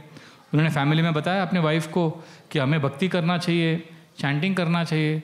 तो पत्नी ने कहा, पत्नी को बिल्कुल इंटरेस्ट नहीं था, वो चाय पीती रहती थी अपना घर पे, and she was a nice lady but she was not interested in spiritual life. तो अभय चरण बोलने लगे आप भक्ति भी करो, कृष्णा कॉन्शियसनेस में भी भाग लो। She was not interested. तो अभय चरण ने सोचा कि अभी मुझे फैमिली का रिस्पॉन्सिबिलिटी, हालांकि उनके दोस्त बता रहे थे कि आप अभी, उन्होंने दोस्तों ने कहा कि भगवान का अरेंजमेंट है आपके लाइफ में, कोई लॉजिक नहीं है, आपका लॉस कैसे हो गया ये सब, तो अभी आप सब छोड़ के आ जाओ। अभय चरण ने कहा नहीं, मैं पूरा वापस शुरू करूँगा अच्छे से। तो वो बॉम्बे आए, और बॉम्बे में अभी ये देखिए उनका दूसरा अटेम्प्ट है अपने करियर को, अपने बिजनेस को एस्टेब्लिश करने का। तो उन्होंने बॉम्बे में आकर एक स्मिथसन लेबोरेटरी में ज्वाइन किया, जो ग्वालियर टैंक के उधर था। 1932 में आए वो, 32 में, और वहाँ पे पहले दिन से ही पॉलिटिक्स होने लगा, और लोगों को इनसिक्योरिटी हो गया कि अबे बाबू जो है ये कुछ तो हमको सब साइड स्टेप करके आगे निकल जाएंगे। तो उन्होंने इतना बड़ा पॉलिटिक्स किया कि फिर उनको स्मिथसन लेबोरेटरी से जाना पड़ा, छोड़ना पड़ा। उनको बोला कि आपको हम यहाँ नहीं रख सकते। तो अभय चरण सोचने लगे मेरे साथ क्या रहा है, ये मतलब कुछ लॉजिक नहीं है, मैंने दूसरी बार अभी सिंसियरली ट्राई कर रहा हूँ, मुझे कैसे यहाँ से भी निकाल दिया गया। तो तभी उन्होंने एक भागवतम का श्लोक पढ़ा, यस्याम अनुग्रह नामी हरिष्ये तद्धनम शनै। भगवान कहते हैं कि जब मैं किसी पर विशेष कृपा करता हूँ तो मैं उसका सब कुछ छीन लेता हूँ। तो ये श्लोक पढ़ा, वो बोले अरे, वो गए भक्ति सारंग गोस्वामी के पास, भक्ति रक्षक श्रीधर महाराज के पास, अरे ये श्लोक मैंने पढ़ा और मेरा अभी देखिए 2 बार बड़ा लॉस हो गया, प्रयाग में पूरा कोलैप्स हो गया, बॉम्बे में पूरा कोलैप्स हो गया, ये श्लोक कहीं मेरे बारे में तो नहीं है। तो भक्ति रक्षक श्रीधर महाराज ने देखकर कहा 100% आपके लिए एप्लीकेबल है, आपका ही स्टोरी है। पर उन्होंने कहा नहीं, अभी मेरी बेटी हुई है, मुझे अभी मैं ये सब छोड़ के नहीं आ सकता, कृष्ण की सेवा नहीं कर सकता कंप्लीट, तो मुझे अभी फुल बिजनेस करना है, डेवलप करना। तो उन्होंने बॉम्बे में नया बिजनेस शुरू किया, और उस समय 1932 से 1936 तक, अभी 4 साल में वो 12 टाइम्स अपने गुरु को मिले। और उस समय उन्होंने एक कविता लिखा अपने गुरु महाराज के बर्थडे के दिन, absolute is sentient, thou hast proved impersonal calamity, thou hast removed। वो कविता सुनकर भक्तिवेदांत ठाकुर बोले ये अभय चरण जो भी लिखेगा उसको छापो। और तभी सारे डेवोटीज ने जाके भक्तिवेदांत ठाकुर को कहा कि हमारे मंदिर का सब, बॉम्बे टेम्पल का इनॉग्रेशन, बॉम्बे टेम्पल का फंड रेजिंग, सब प्रचार अभय बाबू ही कर रहे हैं, वो इतने बड़े प्रीचर हैं, डोन फंड रेजर हैं, देखिए इनका पूरा लॉस चल रहा है, इधर पैसा नहीं आ रहा है, पर वो कृष्ण की सेवा में बिल्कुल कमी नहीं कर रहे, वो प्रीचिंग बढ़ा रहे हैं। तो डेवोटीज बोल रहे हैं अगर आपको प्रीचिंग ही करना है और इतना सब करना है, आपको इंटरेस्ट ही नहीं है बिजनेस, आपका लॉस पे लॉस जा रहा है, तो आप सब छोड़ के आ ही जाओ ना फुल टाइम।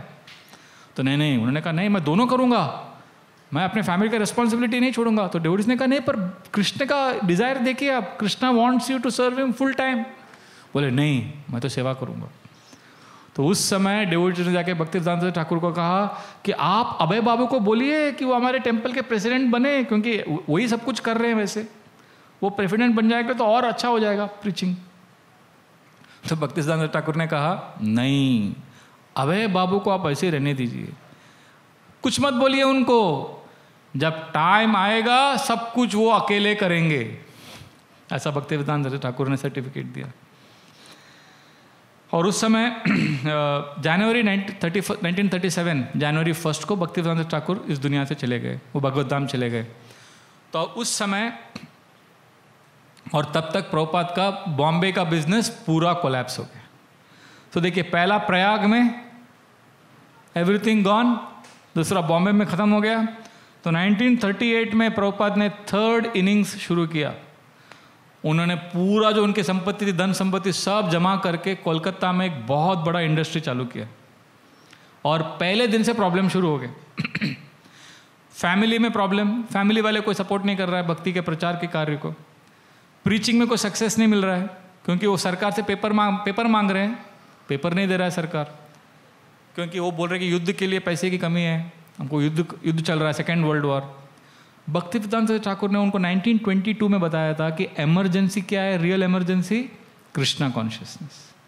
तो वो उनके ऐसा फिट हो गया कि हालांकि उस समय विश्व युद्ध चल रहा था, प्रभुपाद आर्टिकल पे आर्टिकल लिख रहे थे कि कैसे we should preach Krishna consciousness. और उस समय जॉर्ज बर्नार्ड शॉ ने एक स्टेटमेंट दिया कि महात्मा गांधी का 75th बर्थडे है, काश ये उनका 35th बर्थडे होता तो कितना अच्छा होता। तो प्रभुपाद ने आर्टिकल लिखा बैक टू गॉडेड में कि आपकी इच्छा करने से कुछ नहीं होता, काल बहुत प्रभावशाली है, काल के ऊपर आर्टिकल लिखा। और ये जो प्रभुपाद का इमरजेंसी वाला मूड है, ये आगे जाकर बहुत था। 1966 में जब प्रभुपाद अमेरिका में प्रीचिंग कर रहे थे, सारे हिप्पी लोग बैठे थे, उस समय वियतनाम का युद्ध चल रहा था और जबरदस्ती अमेरिका की सरकार नवयुवकों को आर्मी में भर्ती कर रही थी। तब ये नवयुवक वो बगावत करने लगे, प्रोटेस्ट करने लगे। तो इनके क्लास में, और वो सारे अमेरिका में बात ये फैल गया था कि हमको युद्ध नहीं करना है, वियतनाम के साथ युद्ध नहीं करना है। और उस समय प्रभुपाद लेक्चर में बोल रहे हैं, तो कृष्ण भगवान अर्जुन को कह रहे हैं युद्ध करो। तो सारे यूथ डिस्टर्ब हो गए। उन्होंने कहा, स्वामी जी हमको युद्ध करना चाहिए क्या वियतनाम के साथ? तो प्रभुपाद ने कहा, वियतनाम युद्ध टेम्पररी है, कल खत्म हो जाएगा, पर कृष्ण जो अर्जुन को आदेश दे रहे हैं उस पर मनन करो, दिस इज रियल। तो वो बोल रहे थे कि पर आप, वो लोग क्या आई स्पेस में थे, हमने शुरू किया ना डिस्कशन स्टार्टिंग में, प्रैक्टिकल, मेरा लाइफ, मेरे प्रॉब्लम्स, आई स्पेस, पर आपको वियतनाम वॉर के बारे में बोलना चाहिए। प्रभुपाद ने कहा वियतनाम वॉर खत्म हो जाएगा, आप फोकस करो real life problems, birth, death, old age, disease, इसके ऊपर फोकस करो। तो वो लोग ने कहा नहीं, अगर आप हमारे वियतनाम वॉर के प्रॉब्लम को सॉल्व नहीं कर सकते तो आपका क्या रेलेवेंस है? They were not able to understand. आगे 1971 में जब इंडिया पाकिस्तान का वॉर हुआ, तो जनरल याह्या खान पाकिस्तान के तो अटैक कर रहे थे इंडिया के ऊपर, तो दिल्ली में पूरा ब्लैकआउट हो गया, सायरन बजने लगा। तो रिपोर्टर थी सामने, वो घबरा गई, प्रभुपाद का इंटरव्यू ले रही, तो सडनली ब्लैकआउट हो गया। तो उसने कहा याह्या खान को कोई जाके बताना चाहिए कि युद्ध रोके, हम लोग सब बनने वाले हैं, मरने वाले हैं अभी। वो रिपोर्टर बोलने लगी। तो प्रभुपाद बड़े गंभीर आवाज में बोले, अगर आपको जनरल याह्या खान नहीं मारेंगे तो क्या आप हमेशा के लिए जिंदा रहेंगे? क्या आपकी मृत्यु नहीं आएगी? तो वो रिपोर्टर समझ ही नहीं पाई, क्योंकि वो आई स्पेस में रहती थी। तो Shrila Prabhupada was always challenging us to think beyond I, me, mine. हम सबके डिक्शनरी में 3 सबसे इंपॉर्टेंट वर्ड है, I, me and mine. But if you want to experience spiritual bliss, we have to go to the Krishna space. हालांकि प्रभुपाद का तीनों business, Prayag का भी लॉस हो गया, बॉम्बे का भी लॉस हो गया, कोलकाता में भी सब लॉस पे लॉस चल रहा है, पर he is focusing on fulfilling Krishna's desire. और 1944 में पूरा कोलकाता का बंद पड़ गया और उनको समझ में नहीं आ रहा। उस समय पहली बार उनके गुरु महाराज भक्तिसिद्धांत ठाकुर सपने में आए, अबे चरण, मैं तुम्हें आदेश देता हूं, सन्यास ले लो। तो अभय चरण ऐसे उड़ गए नींद से, पसीना पसीना हो गया, घबरा गए, बोले सन्यास मैं नहीं ले सकता, सन्यास नहीं ले सकता, मेरी इतनी जिम्मेदारियां हैं, मेरा परिवार है, मेरा बिजनेस है, मुझे करना है, मेरे फैमिली को देखभाल करना है, नहीं मैं सन्यास नहीं ले सकता। और श्रीला प्रभुपाद जी बाद में लेक्चर में बोलते हैं कि मैंने उस समय सन्यास नहीं लिया क्योंकि मैं माया में था। और प्रभुपाद कभी माया में नहीं थे, प्रभुपाद बचपन से कृष्ण का स्मरण करते थे। प्रभुपाद ने एक लेटर में लिखा तमाल कृष्ण महाराज को कि मेरी जिंदगी में एक भी क्षण ऐसा नहीं था जब मैंने कृष्ण का स्मरण नहीं किया। वो हमेशा कृष्ण का स्मरण करते थे। तो फिर भी उनकी जिम्मेदारियां थी, तो उन्होंने सन्यास नहीं लिया। और कितना बार लॉस हुआ उनके लाइफ में बिजनेस का? 3 बार हो गया, प्रयाग में, बॉम्बे में, कोलकाता में। फिर उन्होंने कहा नहीं अभी और एक बार ट्राई करता हूं। 4th अटेम्प्ट लखनऊ में गए, 40,000 रुपया जो उनके पास उस समय, 40,000 मतलब आजकल करोड़ों में है, वो करोड़ों, हजारों करोड़ों में आता है वो। 40,000 रुपीज का पूरा इन्वेस्टमेंट डाल के लखनऊ में अभी तक का सबसे एम्बिशियस प्रोजेक्ट था प्रभुपाद का, अभय चरण का। और उस समय प्रीचिंग कर रहे थे साथ साथ में, और प्रीचिंग करते करते उनको गीतोपनिषद, उन्होंने गीता के ऊपर कमेंट्री लिखा, 12 साल लगा उनको छापने। उस समय क्या सॉफ्ट कॉपी, जेरोक्स कॉपी सब नहीं था, उनका एक ही मैन्युस्क्रिप्ट था, उनको स्पॉन्सर नहीं था, उनको छापना था, वो पब्लिश करना था। तो साउथ इंडिया के एक बहुत बड़े धनी व्यक्ति थे डॉक्टर अलगप्पा, जो उनको बिरला ऑफ द साउथ कहा जाता था उस समय। उन्होंने कहा मैं स्पॉन्सर करूंगा, आप अपना गीतोपनिषद छापो। तो बड़े खुशी से अभय चरण घर पे आए, कबोर्ड खोला, देखा वो गीतोपनिषद गायब। सबको पूछा, ढूंढा, किधर भी मिला नहीं। 12 साल का मेहनत गायब, और उनको प्रचार करना है। तो अभय चरण ने क्या किया, अगले दिन सुबह वापस ट्रांसलेशन चालू कर दिया। ये नहीं सोच के, हताश होके नहीं बैठ गए कि अरे मेरा 12 साल का मेहनत चला गया। नहीं, no problem, I will write again. He started writing. और मीनवाइल लॉस पे लॉस चालू, लखनऊ में लॉसेस चालू हो गया, पर यहां पे वो तभी इंडिपेंडेंस भी मिल गया 1947 में। तो अभय चरण लेटर लिखने लगे, किसको, प्राइम मिनिस्टर, प्रेसिडेंट, सबको, कि आप कृष्णा कॉन्शियसनेस को अपनाओ। He was preaching to the top people. और उन्होंने न्यूज़पेपर में एक आर्टिकल देखा, फोर्ड फाउंडेशन डेट्रॉइट में अपने एम्प्लॉयज का मोटिवेशन लेवल बढ़ाना चाहता है। तो प्रभुपाद ने वो आर्टिकल देखा, अभय चरण ने वो आर्टिकल देखा, सीधा फोर्ड फाउंडेशन के डायरेक्टर को लेटर लिखा कि मेरे पास टेक्निक है, कैसे उनका मोटिवेशन बढ़ाया जा सकता है। सबको हरिनाम संकीर्तन में भाग लेने को बोलो और हरे कृष्ण महामंत्र का जप करो। तो he was preaching to anyone and everyone. पर प्रभुपाद के जीवन में एक बहुत बड़ा, देखिए शुद्ध भक्त के जीवन में राहु शनि का प्रकोप नहीं होता है ना, इस जगत में होता है ना राहु शनि, पर शुद्ध भक्त के जीवन में कौन सा ग्रह है, कृष्ण ग्रह गृहीत आत्मा। कृष्ण ग्रह, भगवान की इच्छा पूरी तरह से इफेक्ट ले रही थी, और बिजनेस लखनऊ का भी पूरा लॉस हो गया। तो उस समय वो अपनी पत्नी को बोलने लगे कि अरे आप भक्ति करो थोड़ा, क्योंकि ये क्या है, ये मटीरियली लॉजिकली हम समझ नहीं सकते क्या हो रहा है। We should all become devotees of Krishna, we should chant. तो वो बोलती थी नहीं, वो अपना चाय पीती रहती थी बस। तो एक बार अभय चरण ने पूछा, आपको चाय ज्यादा पसंद है कि मैं? तो पत्नी ने कहा मुझे चाय ज्यादा पसंद है। एक्चुअली माता जी को, प्रभुपाद की पत्नी को, पूर्व आश्रम की पत्नी को हमें धन्यवाद देना चाहिए। उनके चाय पीने की वजह से हमारा चाय छूट गया।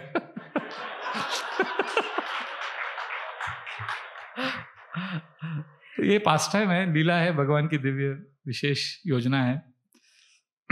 तो ठीक है, उनका लॉस पे लॉस हो गया, तो फिर भी देखिए उनका जो डेडिकेशन था फैमिली के प्रति, जिम्मेदारी जो लेता है ना, जिम्मेदारी लिया था उन्होंने। तो 4 बार लॉस हो गया। उनके गुरु महाराज सपने में आके बोल रहे संन्यास ले लो, और उनके गुरु भाई बोल रहे हैं अरे अबे बाबू सब छोड़ दो, आप बन जाओ, प्रीचिंग करो। उन्होंने कहा नहीं, मैं और एक बार ट्राई करता हूं। 7,000 रुपया जमा किया, और 5वां बिजनेस वापस प्रयाग में एक प्रोजेक्ट शुरू किया, एक इंडस्ट्री चालू किया। 5th attempt. और उस समय वो झांसी गए थे बिजनेस के काम से, वहां पे उनको रेवा शंकर बयाल और प्रभाकर मिश्रा मिले। उन्होंने कहा आपको प्रचार प्रचार करना इधर कीजिए, तो उनको अच्छा लगा। तो उन्होंने झांसी में लीग ऑफ डिवोटीज करके शुरू किया, और प्रचार के लिए पूरा एक वहां पे भारतीय विद्या भवन का बिल्डिंग था, और सबने एंकरेज किया, अरे अबे बाबू ये आपका ही है, कुछ पैसे की जरूरत नहीं है, आप कृष्ण भक्ति का प्रचार करो, ये आपके लिए। सबने प्रोत्साहन दिया।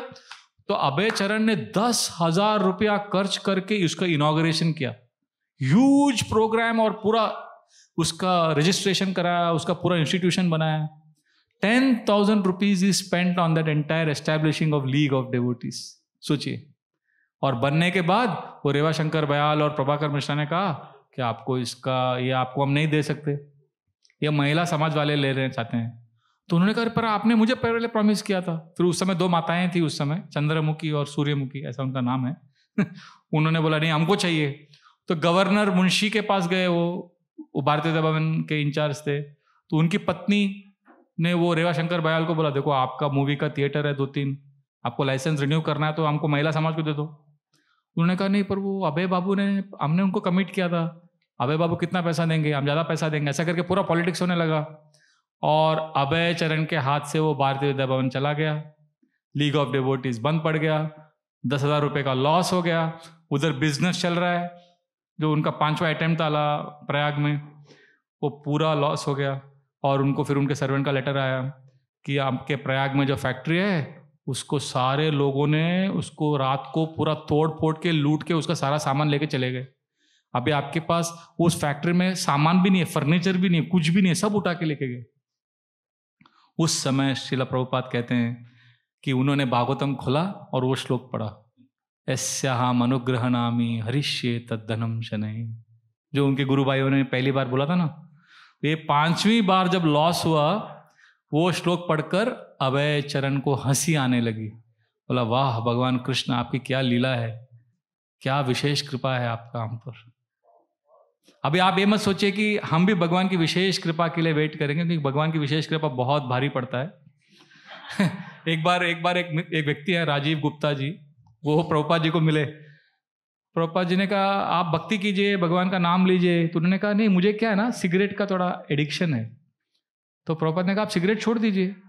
तो राजीव गुप्ता जो टिपिकल इंडियन है, इंडियन आंसर दिया उन्होंने, स्वामी जी जब हमारे इंडिया में ना बहुत लोग ऐसा बोलते हैं, आप बोलते हैं ना भक्ति कीजिए, जब भगवान बुलाएंगे तब मंदिर आएंगे, वैसा आंसर देते हैं इंडिया के बहुत सारे लोग। तो उन्होंने भी, राजीव गुप्ता जी ने भी यही कहा कि स्वामी जी जब भगवान की विशेष कृपा होगी ना तो मैं सिगरेट छोड़ दूंगा।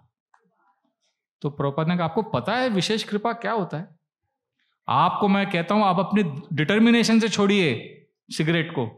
नहीं, डिटर्मिनेशन का क्या जरूरत है, भगवान की विशेष कृपा होगी तब छोड़ देंगे। तो प्रभुपाद ने कहा देखो, भगवान की विशेष कृपा होगी ना तो आप भिखारी बन जाएंगे, आपका फैमिली आपको छोड़ देगा। तो आपको विशेष कृपा चाहिए कि आपको अपनी डिटर्मिनेशन से सिगरेट छोड़ना है? बोला नहीं, मैं अपनी डिटर्मिनेशन से सिगरेट छोड़ दूंगा। मुझे विशेष कृपा नहीं चाहिए। तो इस तरह से 5 बार उनका लॉस पे लॉस हो गया। तो बेटे ने कहा, तीसरा बेटा था उनका, उसने कहा पापा आपको कुछ तो एक बार ट्राई करना चाहिए। तो एक लास्ट अटेम्प्ट उन्होंने एक कंपनी चालू किया, विमला टोन लेबोरेटरी, और ये कोलकाता में शुरू किया।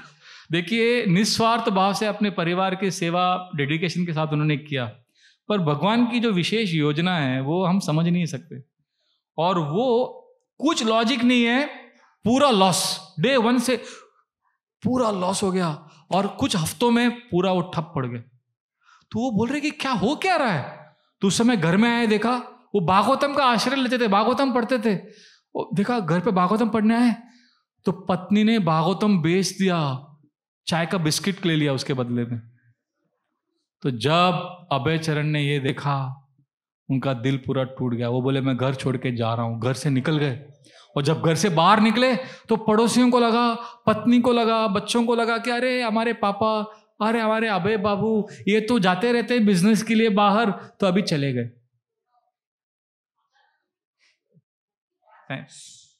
Thank you. Hare Krishna. Sorry आपको डिस्टर्ब कर रहे हैं हम।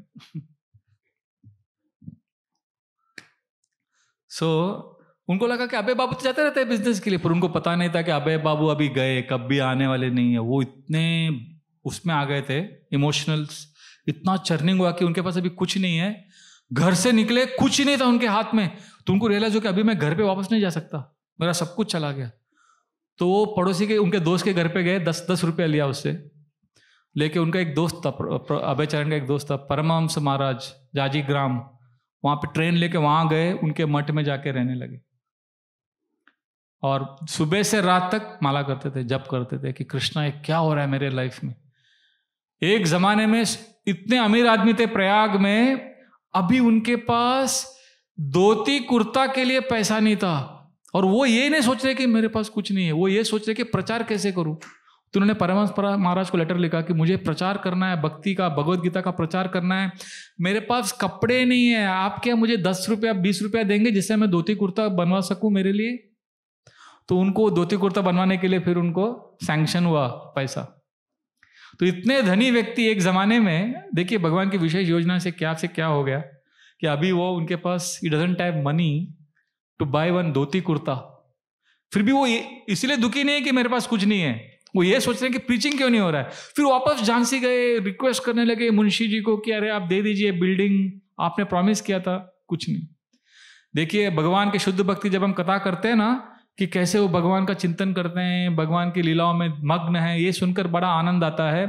पर जब हम उनके संघर्षों के बारे में सुनते हैं और कैसे उस संघर्ष के बीच में वो भगवान को नहीं भूलते हैं, जब हम ये सुनते हैं तो उससे हमें अधिक प्रेरणा मिलती है।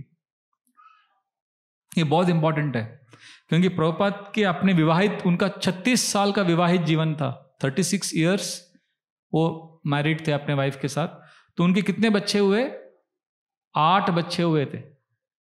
उसमें से 3 का उस समय जन्म के समय बहुत बच्चों का मृत्यु भी होता था, मर जाते थे बच्चे, तो उनके 3 बच्चे जन्म में ही मर गए। तो 5 बच्चों में जो थे, पहली बेटी थी सुलक्षणा जो 1921 पे जिसका जन्म हुआ, वो विवाह के बाद चली गई अपने फैमिली उसके बाद। और वो उनके पिताजी का देखा, वो बिजनेस में और अपने प्रचार में इतने बिजी हैं, तो वो उनको कुछ फिर अपने पिताजी के साथ कुछ लेना देना नहीं था। दूसरे जो बेटे थे उनका नाम था प्रयागराज, जो जिनका जन्म 1924 में हुआ था प्रयाग में। तो प्रभुपाद कहते हैं कि उनके बेटे को, प्रयागराज को, मेंटली अनस्टेबल हो गए वो। तो उनको प्रभुपाद जी ने कोलकाता के सबसे टॉप हॉस्पिटल के साइकेट्रिस्ट वार्ड में ब्रिटिश विंग के, ब्रिटिश का जो विंग था वहां पर ट्रीटमेंट कराया और टॉप डॉक्टर से कराया, और वो कुछ मेडिसिन कुछ समय तक चल रहा था। बाद में वापस that boy became mentally unstable and he was roaming in the streets of Kolkata, living like the beggars, eating from the dustbin and the streets. कहीं पता नहीं चला उसका। जब प्रभुपाद को मालूम पड़ा तो वो रोने लगे कि उनका बेटा ऐसा कहीं तो दिखा किसी को। तो ये दिस वाज द सेकेंड सन। फिर तीसरा उनका बेटा था मिडिल सन, मथुरा मोहन, जिनका जन्म 1932 में हुआ था। जब वो 19 साल का, तो प्रभुपाद ने घर कब छोड़ा था? ये सब जो हुआ था 1951 में हुआ था। तो जब प्रभुपाद घर छोड़ के गए तो ये मथुरा मोहन का उम्र था 19 साल। तो उसको इतना गुस्सा आया अपने पिताजी के ऊपर कि आप अभी छोड़ के जा रहे हो हमको, पूरा इतना लॉस पे लॉस हो गया आपकी वजह से, हमारा कौन, आपने ठीक नहीं किया, ऐसा करके वो अपने पिताजी के ऊपर इतना क्रोधित हो गया कि उसने पिताजी के साथ सारा संबंध तोड़ दिया। और चौथा जो उनका 4th चाइल्ड वॉज भक्ति लता, 1937 में उसका जन्म हुआ था। तो वो उनकी बेटी थी। वो जब 14-15 साल की थी तो उसने एक घर पे बड़ा कांड देखा, पिताजी छोड़ के जा रहे हैं, भक्ति कर रहे हैं, बिजनेस में लॉस पे लॉस हो रहा है। तो इतनी दुखी हो गई, इतना गुस्सा आ गया उसको अपने पिताजी के ऊपर। उसने फिर जीवन भर विवाह नहीं करने का निश्चय लिया और अंत में जाके उसने लास्ट डेज में अपने जो छोटे, सबसे छोटे भाई है उसका, मतलब प्रभुपाद के सबसे छोटे बेटे वृंदावन चंद्र, वो अकेले थे। इन 8 बच्चों में केवल वो अकेले थे जिन्होंने प्रभुपाद के कार्यों का समर्थन किया।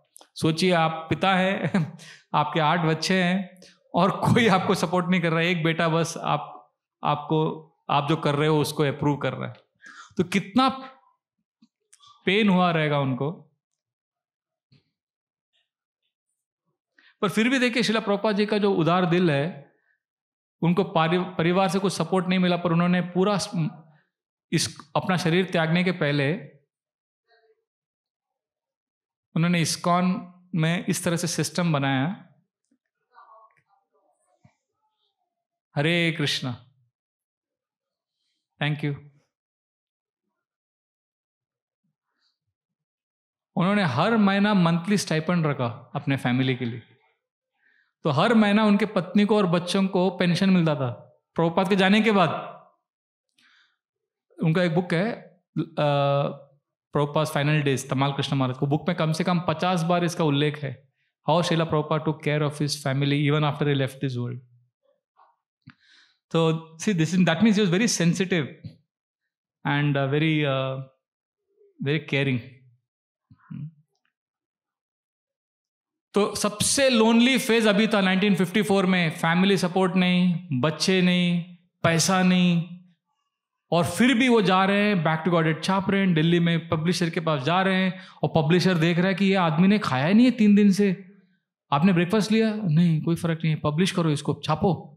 तो वो बोल रहा है, अरे आप अबे बाबू आप थोड़ा बैठिए, आप बहुत वीक हो गए, आपके लिए मैं ब्रेकफास्ट मंगाता हूँ। फिर उसके लिए ब्रेकफास्ट, प्रभुपाद के लिए ब्रेकफास्ट मंगाता, प्रभुपाद बैठे रहते थे, इतने वीक हो गए थे, पर he was only thinking how to publish back to God, how to preach.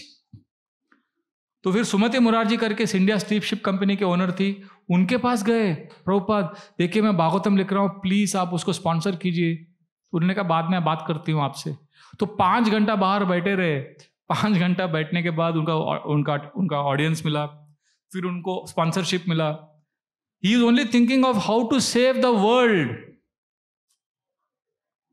हालांकि उनके पास कुछ नहीं था। So the point is, starting में क्लास के हमने क्या कहा, if you want to experience we have to live in not I space but Krishna space. अभी हम इनकी नकल नहीं कर सकते, प्रभुपाद की नकल नहीं कर सकते, पर उनसे प्रेरणा ले सकते हैं कि कुछ समय तो हम भगवान के स्पेस में रह सकते हैं।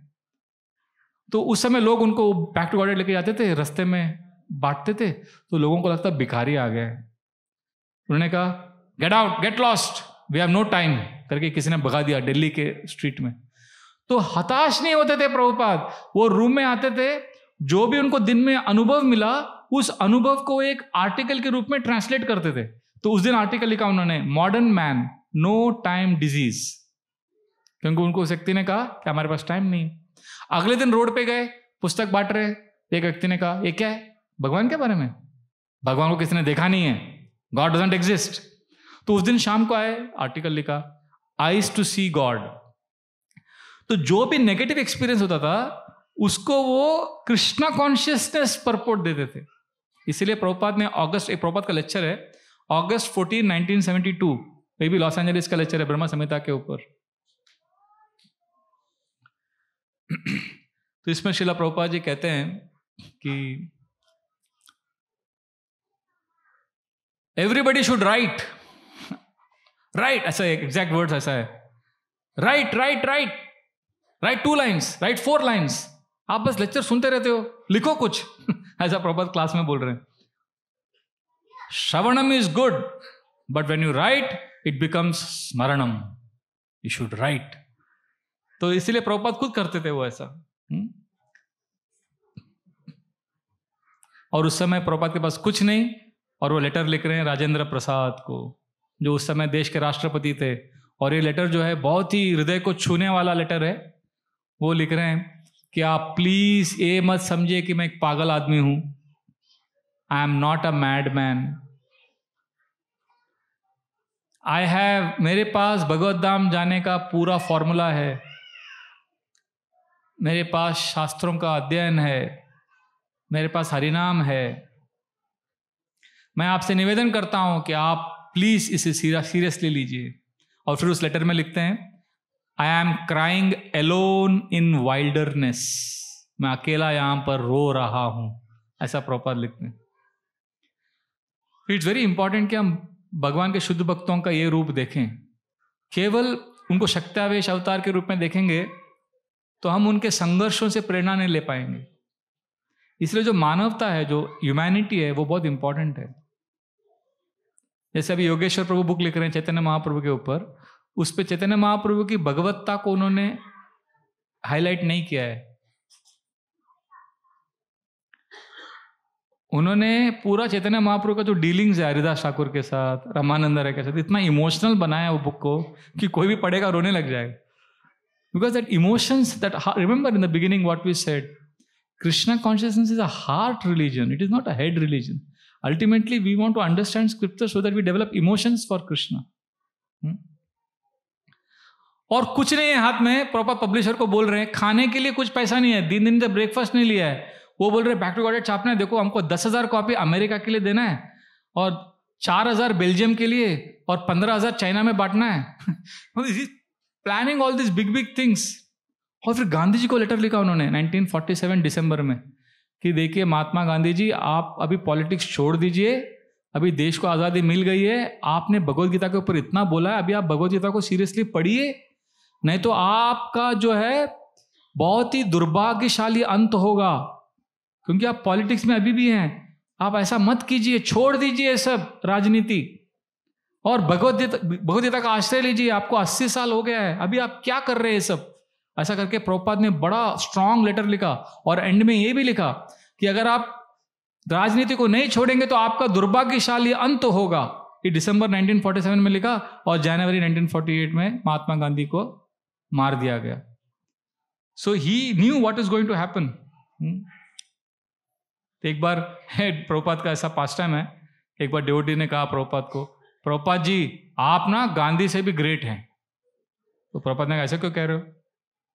तो उसने कहा प्रभुपाद गांधी जी ने तो ब्रिटिश लोगों को इंडिया से भगा दिया, पर आपने ब्रिटिश लोगों को इंडिया में लाए और उनको कृष्ण को सरेंडर करने के लिए कन्विंस कर दिया इसलिए आप you are greater than him. तो फिर प्रभुपाद हंसने लगे और प्रभुपाद ने ऐसा देखा तो उनके बगल में जो उनके 2 सर्वेंट थे उनको फैन कर रहे थे, चामर कर रहे थे, और दोनों ब्रिटिश थे दोनों इंग्लैंड के ब्रह्मचारी थे। तो वो भी हंसने लगे, प्रभुपाद भी हंसने लगे। फिर प्रभुपाद ने कहा देखो ये मेरी सेवा कर रहे हैं, ब्रिटिश के हैं, और मैं उनको सैलरी भी नहीं दे रहा हूं और अभी हम वापस जा रहे हैं 1954 में। प्रभुपाद बड़ा बड़ा प्लानिंग कर रहे हैं, कुछ नहीं है हाथ में। तो उन्होंने एक कविता लिखा उस समय, उस कविता का नाम है विरह अष्टकम, और वो वृंदावन भजन, उन्होंने वृंदावन भजन करके, मैं पूरा कविता नहीं पढ़ूंगा, उसका एक स्टैंजा पढ़ता हूँ। वो लिखते हैं, मैं हिंदी में अनुवाद करके बोल रहा हूँ, इंग्लिश में, बंगाली में लिखा है वो पोएम, इंग्लिश में है, मैं उसको हिंदी में अनुवाद करके बोल रहा हूँ। Look at this poem Prabhupada is writing in 1954 when he is alone, he has nobody in his life. वो लिखते हैं मैं यहाँ पर वृंदावन धाम में अकेला हूँ, मुझे बड़े बड़े साक्षात्कार मिल रहे हैं, मेरी पत्नी है, मेरे बेटे हैं, मेरी बेटियां हैं, मेरे पोते हैं, सब कुछ है, पर मेरे पास अभी पैसा नहीं है, तो कोई नहीं है मेरे पास। जब पैसा है तो हाउ आर यू, पैसा नहीं तो हु आर यू ये दुनिया का नियम है। तो ऐसा पोएम में नहीं लिखा प्रभुपाद ने, पर पोएम में प्रभुपाद बोल रहे हैं कि मेरे पास अभी कुछ पैसा नहीं है, भगवान कृष्ण ने मुझे माया का नग्न रूप दिखा दिया है, भगवान की शक्ति से, कृपा से मुझे सब कुछ बेरस हो गया है। और फिर वहां पर यस्याम अनुग्रह नामी श्लोक लिखते हैं, प्रभुपाद लिखते हैं अब सब लोगों ने मुझे त्याग दिया है क्योंकि मैं भिखारी हो गया हूं, मेरे पत्नी, बच्चे, संबंधी, भाई सब ने छोड़ दिया मुझे, और मैं मिजरी में हूं पर मुझे हंसी आ रही है, मैं अकेला हूं पर हंस रहा हूं, इस माया संसार में कोई मुझसे प्रेम नहीं करता, मैं भी किसी से प्रेम नहीं करता, मेरे माता पिता बहुत प्रेम करते हैं पर वो अब कहाँ है, काल के प्रभाव से सब चले गए, मेरे एल्डर्स कहाँ हैं जो मुझसे बहुत प्रेम करते थे, उनके बारे में मुझे न्यूज़ कौन देगा, कोई नहीं देगा, क्योंकि मेरे परिवार के बारे में अब केवल नाम बचा है, बस नाम और कुछ नहीं। और इस तरह से बड़ा डिटेल में पोएम है, और एंड में नेगेटिव नहीं है, पूरा वो लिखते हैं कैसे Krishna is our father, Krishna is our mother, if you are connected to Krishna then we love everyone, ऐसा करके बहुत सुंदर पोएम लिखते हैं। और इस तरह से श्रीला प्रभुपाद जी प्रचार पे प्रचार करते जा रहे हैं, हालांकि कुछ नहीं है। तो उनको एक प्रोग्राम में एक अग्रवाल जी मिले, मथुरा वाले, उन्होंने कहा मेरा बेटा जो है अमेरिका में रहता है, बटलर पेंसिल्वेनिया में, बहुत सारे साधु संतों के लिए उसने स्पॉन्सर लेटर दिया है, पर कोई गया नहीं है अमेरिका, क्योंकि अमेरिका जाना बहुत मुश्किल है, पासपोर्ट बनाना पड़ता है, वीज़ा बनाना पड़ता है, और लेटर से क्या होगा। तो प्रभुपाद ने कहा अच्छा मुझे दीजिए उनका कॉन्टैक्ट, उनको बोलिए मैं आ रहा हूं अमेरिका। तो प्रभुपाद ने गोपाल अग्रवाल, जो मथुरा के बिजनेसमैन अग्रवाल जी का बेटा था अमेरिका में, उसकी अमेरिकन पत्नी थी सैली, उन दोनों को लेटर लिखा कि मैं आ रहा हूं अमेरिका, आपका स्पॉन्सर लेटर भेजो। प्रभुपाद ने पासपोर्ट बनाया, वीजा सब मिल गया, and he plan to go to America. और वो गोपाल अग्रवाल शॉक हो गया, उसने कहा अरे वास्तव में आ रहे हैं स्वामी जी, ये बूढ़े से स्वामी जी हमारे देश में आ रहे हैं। तो सैली को बोला सैली ये आ रहे हैं, मेरे पिताजी की उम्र के हैं। उन्होंने देखा, शॉक हो गए, एक्चुअली आ रहे हैं। तो प्रभुपाद ने फोटो भेजा अपना उनको, ताकि उनको पहचानने में तकलीफ नहीं होगा। पूरा प्लानिंग सिस्टमैटिक किया, और अभी टिकट नहीं है जाने का। तो सुमति मुरारी को कहा कि आपका जो जहाज जाता है उसका 1 महीना लगता है, उस पर कार्गो शिप में मुझे एक रूम दे दीजिए प्लीज। उसने दिया, और फिर वो सिंडिया कार्गो शिप में अमेरिका गए। मतलब ये इतना इनक्रेडिबल स्टोरी है, आगे तो आप सुनेंगे और ताजुब की बातें, जो अमेरिका में जाने का लॉजिकली मटेरियली ये पॉसिबल ही नहीं जो प्रभुपाद ने किया। क्योंकि जब वो अमेरिका भी जा रहे थे तो वो इंडिया स्टीमशिप कॉलोनी में जो वो चोकसी था उनका सेक्रेटरी, वो प्रभुपाद को देख के बोलता था, स्वामी जी आप अमेरिका जाना चाहते हैं, हमको मालूम है क्यों जाना चाहते हैं, आप बूढ़े हो गए ना, तो बूढ़े लोगों को मरने के पहले अमेरिका देखने की इच्छा रहती है। वो मजाक करता था और प्रभुपाद भी हंसते थे, प्रभुपाद कहाँ उसको समझाते बैठेंगे, तो प्रभुपाद भी हंसते थे क्योंकि अंधेरी स्टेशन से प्रभुपाद चल के जाते थे इंडिया स्टीमशिप कॉलोनी, क्योंकि उनके पास पैसा बचाने का प्रभुपाद, बिकॉज उनका बुक्स था ना, जैन कॉलेज के लाइब्रेरी में था, यूनिवर्सल बुक हाउस में था ग्रैंड रोड में, तो शिला प्रभुपाद लोकल ट्रेन से आते थे यहाँ पर, अपना सब बुक्स में देखते थे वो बुक हाउस में उनका बुक बिक रहा है कि नहीं, फिर ट्रेन लेके अंधेरी स्टेशन से फिर चल के जाते थे। फिर चोकसी ने जब ऐसा बोला प्रभुपाद ने हंस के उड़ाया, पर देखिए प्रभुपाद का मूड, जब वो अमेरिका में उनका शिप आ रहा था जहाज, वो बॉस्टन में देख रहे हैं पूरा लाइट, सामान्य लोगों को दिन दिखता है, वो एक भगवान के जो आत्म साक्षात्कारी व्यक्ति है उसको रात दिखता है, और आत्म साक्षात्कारी व्यक्ति का जो रात है वो भौतिकवादी का दिन है। तो प्रभुपाद को वहां पर सब अंधकार दिख रहा था और वहां पर प्रभुपाद कृष्ण भावनामृत का प्रचार कर रहे हैं। तो इस तरह से जो भगवान के शुद्ध भक्तों के जीवन में जो होता है उसको हम अपने तर्क वितर्क से नहीं समझ सकते। हमारे जीवन में कभी ऐसा नहीं होगा, आप टेंशन मत लीजिए। आपके जीवन में इस तरह से भगवान विशेष कृपा नहीं करेंगे, क्योंकि हमारे जीवन में अलग नियम है, भगवान के शुद्ध भक्त में अलग नियम है, उनके लाइफ का अलग लॉज है, हमारा अलग लॉज। इट्स लाइक आप कार में जा रहे हो तो लाल सिग्नल में गाड़ी रुक जाती है ना आपकी, और अगर आपके सर के ऊपर से एक प्लेन जा रहा है, हेलीकॉप्टर जा रहा है, तो आप ये नहीं बोल सकते कि अरे हेलीकॉप्टर को भी रुकना चाहिए, लाल सिग्नल है। उसका अलग लॉ है, उसके लिए अलग रूल्स है। उसी प्रकार हमारे जीवन में अलग रूल्स है, पर भगवान के शुद्ध भक्तों के जीवन में अलग रूल्स हैं। उनको भगवान ने पूरा कंट्रोल किया उनके लाइफ को। और श्रीला प्रभुपाद जी चाहते थे कि हम कृष्ण का ग्लोरीफाई करें, और इसके लिए भागवतम में एक बहुत सुंदर श्लोक आता है, क्योंकि क्यों हमने आज श्रीला प्रभुपाद जी के बारे में इतना डिस्कस किया। प्रसंगम अजरम पाशम कवयो आत्मनो विदु सएव साधुषो कृतो मोक्ष द्वारम अपावृतम। जो भौतिक आसक्तियां हैं वो प्रसंगम अजरम पाशम, वो एक फांसी के फंदे के जैसा है, वो हमें बांध के रखता है, हमको बहुत तकलीफ देता है। और ये बड़े बड़े विद्वान लोगों ने कहा है, प्रसंगम अजरम पाशम कवयो आत्मनो विदु। पर वही आसक्ति अगर हम स एव साधुषो कृतो, अगर हम प्रामाणिक भक्तों के प्रति अगर हम वही आसक्ति रखेंगे, मोक्ष द्वारम अपावृतम, मोक्ष के द्वार खुल जाएंगे। इसलिए बहुत बहुत इंपॉर्टेंट है श्रीला प्रभुपाद जी के जीवन को समझना, उनके हृदय में जो कृष्ण के प्रति प्रेम है उसको समझना। क्योंकि जब अमेरिका गए, एक हार्वे कॉक्स करके एक अमेरिका के ऑथर है, बहुत बड़े हिस्टोरियन है, इतिहासकार है, वो हरे कृष्णा के भक्त नहीं है। उन्होंने अपने लेख में लिखा है कि एक बूढ़े से व्यक्ति, स्वामी जी अमेरिका आ रहे हैं 70 साल की उम्र में, भगवान लोगों को भगवान कृष्ण की गीता का ज्ञान सुनाने के लिए, उनके सफलता का परसेंटेज 0 है, 0। लॉजिकली देखेंगे तो पॉसिबल ही नहीं है। और प्रभुपाद जी की सफलता से एक बात साबित होता है, ऐसा हार्वे कॉक्स लिखते हैं, कि एक बात स्पष्ट रूप से साबित होता है कि आध्यात्मिक शक्ति नाम की कुछ चीज है। अगर आध्यात्मिक शक्ति नहीं है तो ये कैसे हो सकता है? ये हो ही नहीं सकता।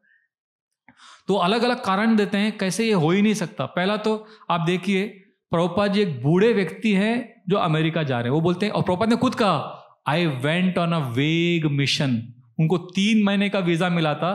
पहला महीना वो बटलर पेंसिल्वेनिया में सैली और गोपाल अग्रवाल के घर पे रुके थे।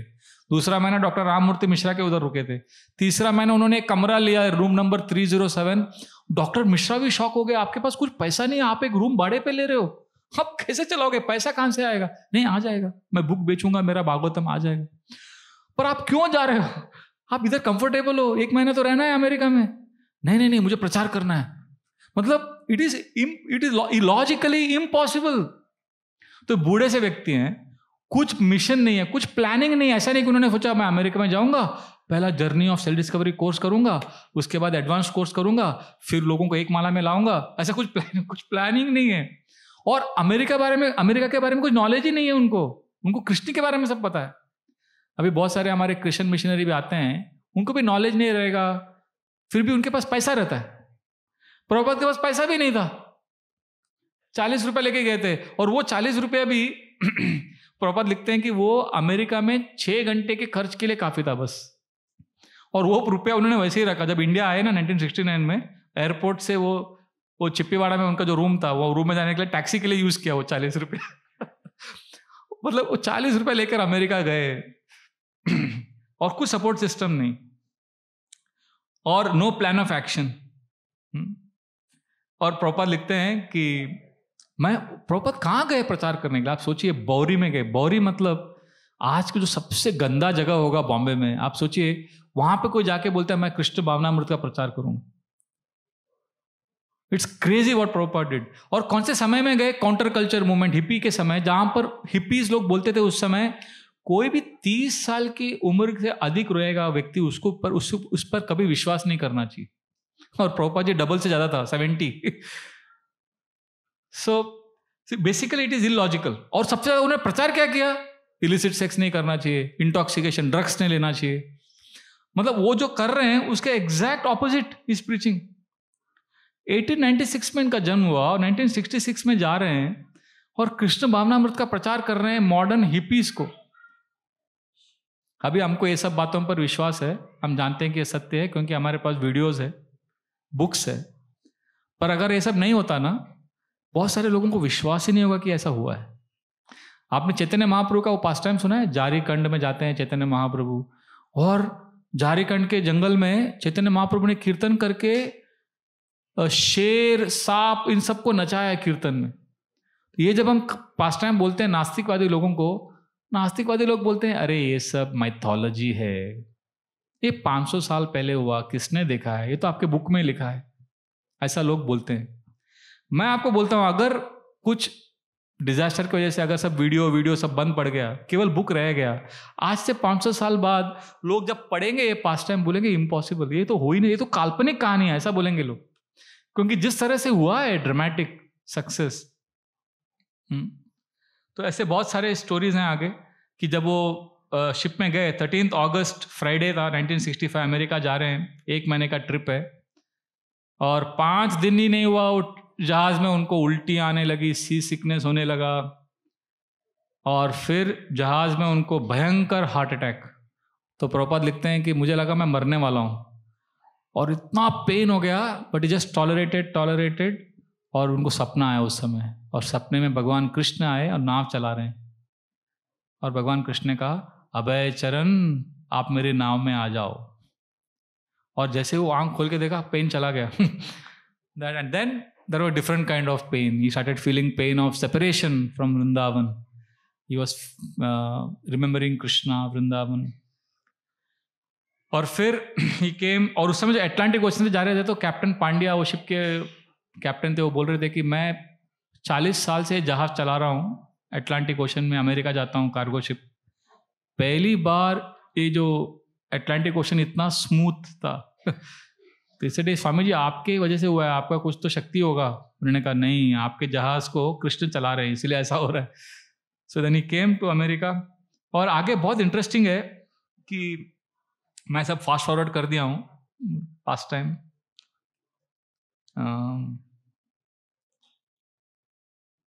Actually I don't know where to go on because it is too very very interesting. जो अमेरिका में जो उनको किधर भी सपोर्ट नहीं मिला, एंकरेजमेंट नहीं मिला। But I would like to conclude with this that Srila Prabhupada के जीवन में जो भी पास टाइम्स हुए हैं भगवान कृष्ण का, जो उनके साथ इंटरेक्शंस है, जो उनके रेसिप्रोकेशन है, it has to be seen from transcendental level, but it is also to be seen from sadhaka के लेवल पे देखना चाहिए। हमें हताश नहीं, अगर हमारे जीवन में समस्याएं आ रही हैं तो हमें हताश नहीं होना चाहिए। हमें भक्तों के संग में रहकर उन संकटों का सामना करना चाहिए। शिला प्रभुपाद की एक इच्छा थी कि डिवोटीज,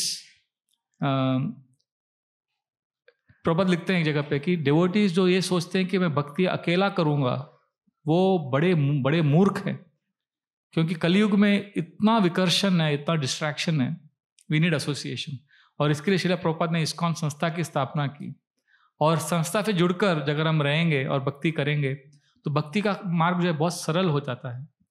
और यहाँ पर ठाकुर विलेज में हमारे राजपरायण प्रभु के नेतृत्व में बहुत अच्छा कृष्ण कॉन्शियसनेस का प्रचार कार्यक्रम चल रहा है, भगवद गीता के ऊपर लेक्चर्स होते हैं। और मैं आप सबसे अनुरोध करूंगा जो नए हैं, जो पहली बार आए हैं, कि आप इस फैसिलिटी का सदुपयोग कीजिए, इसका लाभ उठाइए और अपने जीवन को सार्थक बनाइए।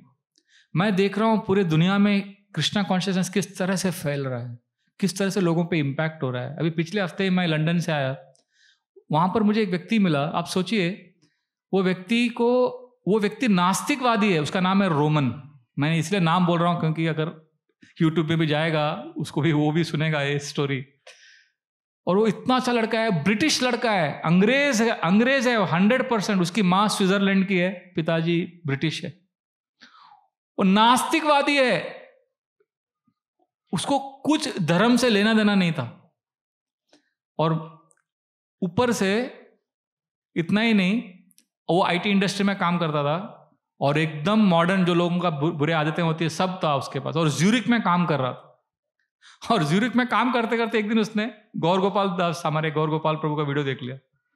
बोला अरे ये तो बहुत अच्छा है, और एक वीडियो देखा। तो ऐसा 3 हफ्ता वो सुबह से शाम तक गौर गोपाल प्रभु का ही वीडियो देख रहा था।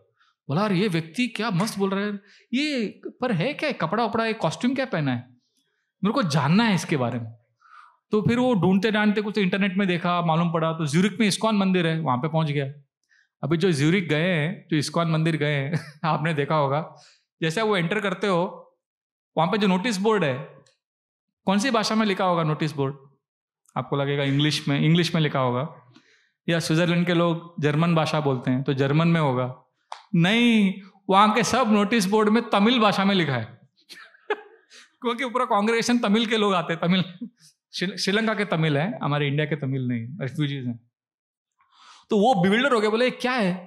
तो किसी को पूछा उसने, किसी ने कहा कि देखो आपको जानना है गौर गोपाल दास जी के बारे में, और तो आप ये बुक पढ़िए, थोड़ा थोड़ा बताया। फिर उसको बोला आप लंदन जाइए, लंदन में हमारा बड़ा ग्रुप है। तो भक्तिवेदांता मैनर है, 2019 की बात कर रहा हूं मैं, और आज के तारीख में 2022 अगस्त में वो फुल फ्लेज्ड कृष्ण डिवोटी। मैं जब था लंदन में 2 हफ्ता मेरा सेवा कर रहा था मेरे लिए प्रसाद लेके आता था, मेरा कपड़ा धोता था मैंने कहा यार मेरी सेवा मत करो, पूरा दिन भगवान का सेवा करेगा, अर्च विग्रह की सेवा करेगा और लेक्चर्स देगा, भगवद गीता के ऊपर प्रवचन देता है। 3 साल भी नहीं हुआ है। मैं उसको बोल रहा था उस दिन कि आप अभी सुनते हो गौर गोपाल प्रभु का लेक्चर? तो थोड़ा बहुत सुनता हूं, अभी मैं राधा गोपीनाथ प्रभु, राधेश्याम प्रभु, अभी कृष्ण कथा सुनता हूं तो मैंने कि गौर गोपाल प्रभु को बताया, और उसने ये भी कहा मुझे, अगर मैंने वो पहला लेक्चर सुना गौर गोपाल दास जी का, अगर उसमें कहीं श्लोक वोक सुना होता या धर्म के बारे में सुना होता या भगवद गीता सुना होता तो मैं शायद कभी नहीं आता था। मुझे डर लगता था कि ये धर्म का है, और कैसे गौर गोपाल दास जी ने मुझे फंसाया। मैंने कहा उन्होंने फंसाया नहीं, हमारा टीम वर्क है वो अपना काम कर रहे हैं। तो मैं आपको एक उदाहरण दे रहा हूं, पर ऐसे कितने लोग हैं। मैं यूरोप में बहुत घुमा हूं, कितनी बार ऐसा हुआ है, लोग आके मुझे बोलते हैं अरे आप, और ब्रिटिश लोग, एक बार म्यूनिक में जर्मनी में मुझे जर्मन कपल आके बोले, जर्मन है पूरा वो लोग, you from India? I said yes. Do you know Gaur Gopal Das? I said he is my neighbour and my best friend. वाह, वो ऐसा चिल्लाने लगे जैसे कुछ तो उनको इलेक्ट्रिक शॉक लग गया हाँ यू आर हिज फ्रेंड। तो मेरे को क्या लगा, मुझे भी थोड़ा शो ऑफ करना था, तो मैंने अपना मोबाइल निकाल के उनका व्हाट्सएप से चैट दिखा, देखो ये हमारा व्हाट्सएप चैट है, देखो अभी का 1 घंटे पहले का चैट है, देखो वाह। तो खुश हो गए दोनों। तो उस समय बगल में वो थोड़ा इंडियन लोग भी बैठे थे वो लोग देख रहे थे हमारा डिस्कशन। तो वो लोग वो जर्मन कपल जाने के बाद वो लोग आए मेरे पास, अरे स्वामी जी आप इंडिया के, आप गौर गोपाल दास जी के नेबर है, आप उनको जानते हैं? मैंने कहा मेरे खास दोस्त है। अरे वाह, मतलब आप भी वैसे ही हैं क्या? मतलब आप भी वैसे सब करते हैं प्रचार उनके जैसा? हाँ नहीं, मतलब बहुत अंतर है, बहुत बड़ा फिर उन्होंने कहा अच्छा मतलब आप वैसे नहीं है? मैंने कहा नहीं हम वैसे ही हैं पर वैसे नहीं है मतलब क्या आप क्या बोलना चाहते हैं? तो मैंने कहा वो जर्मन में घूमने आए थे, वो लोग टूरिस्ट थे। तो मैंने कहा देखो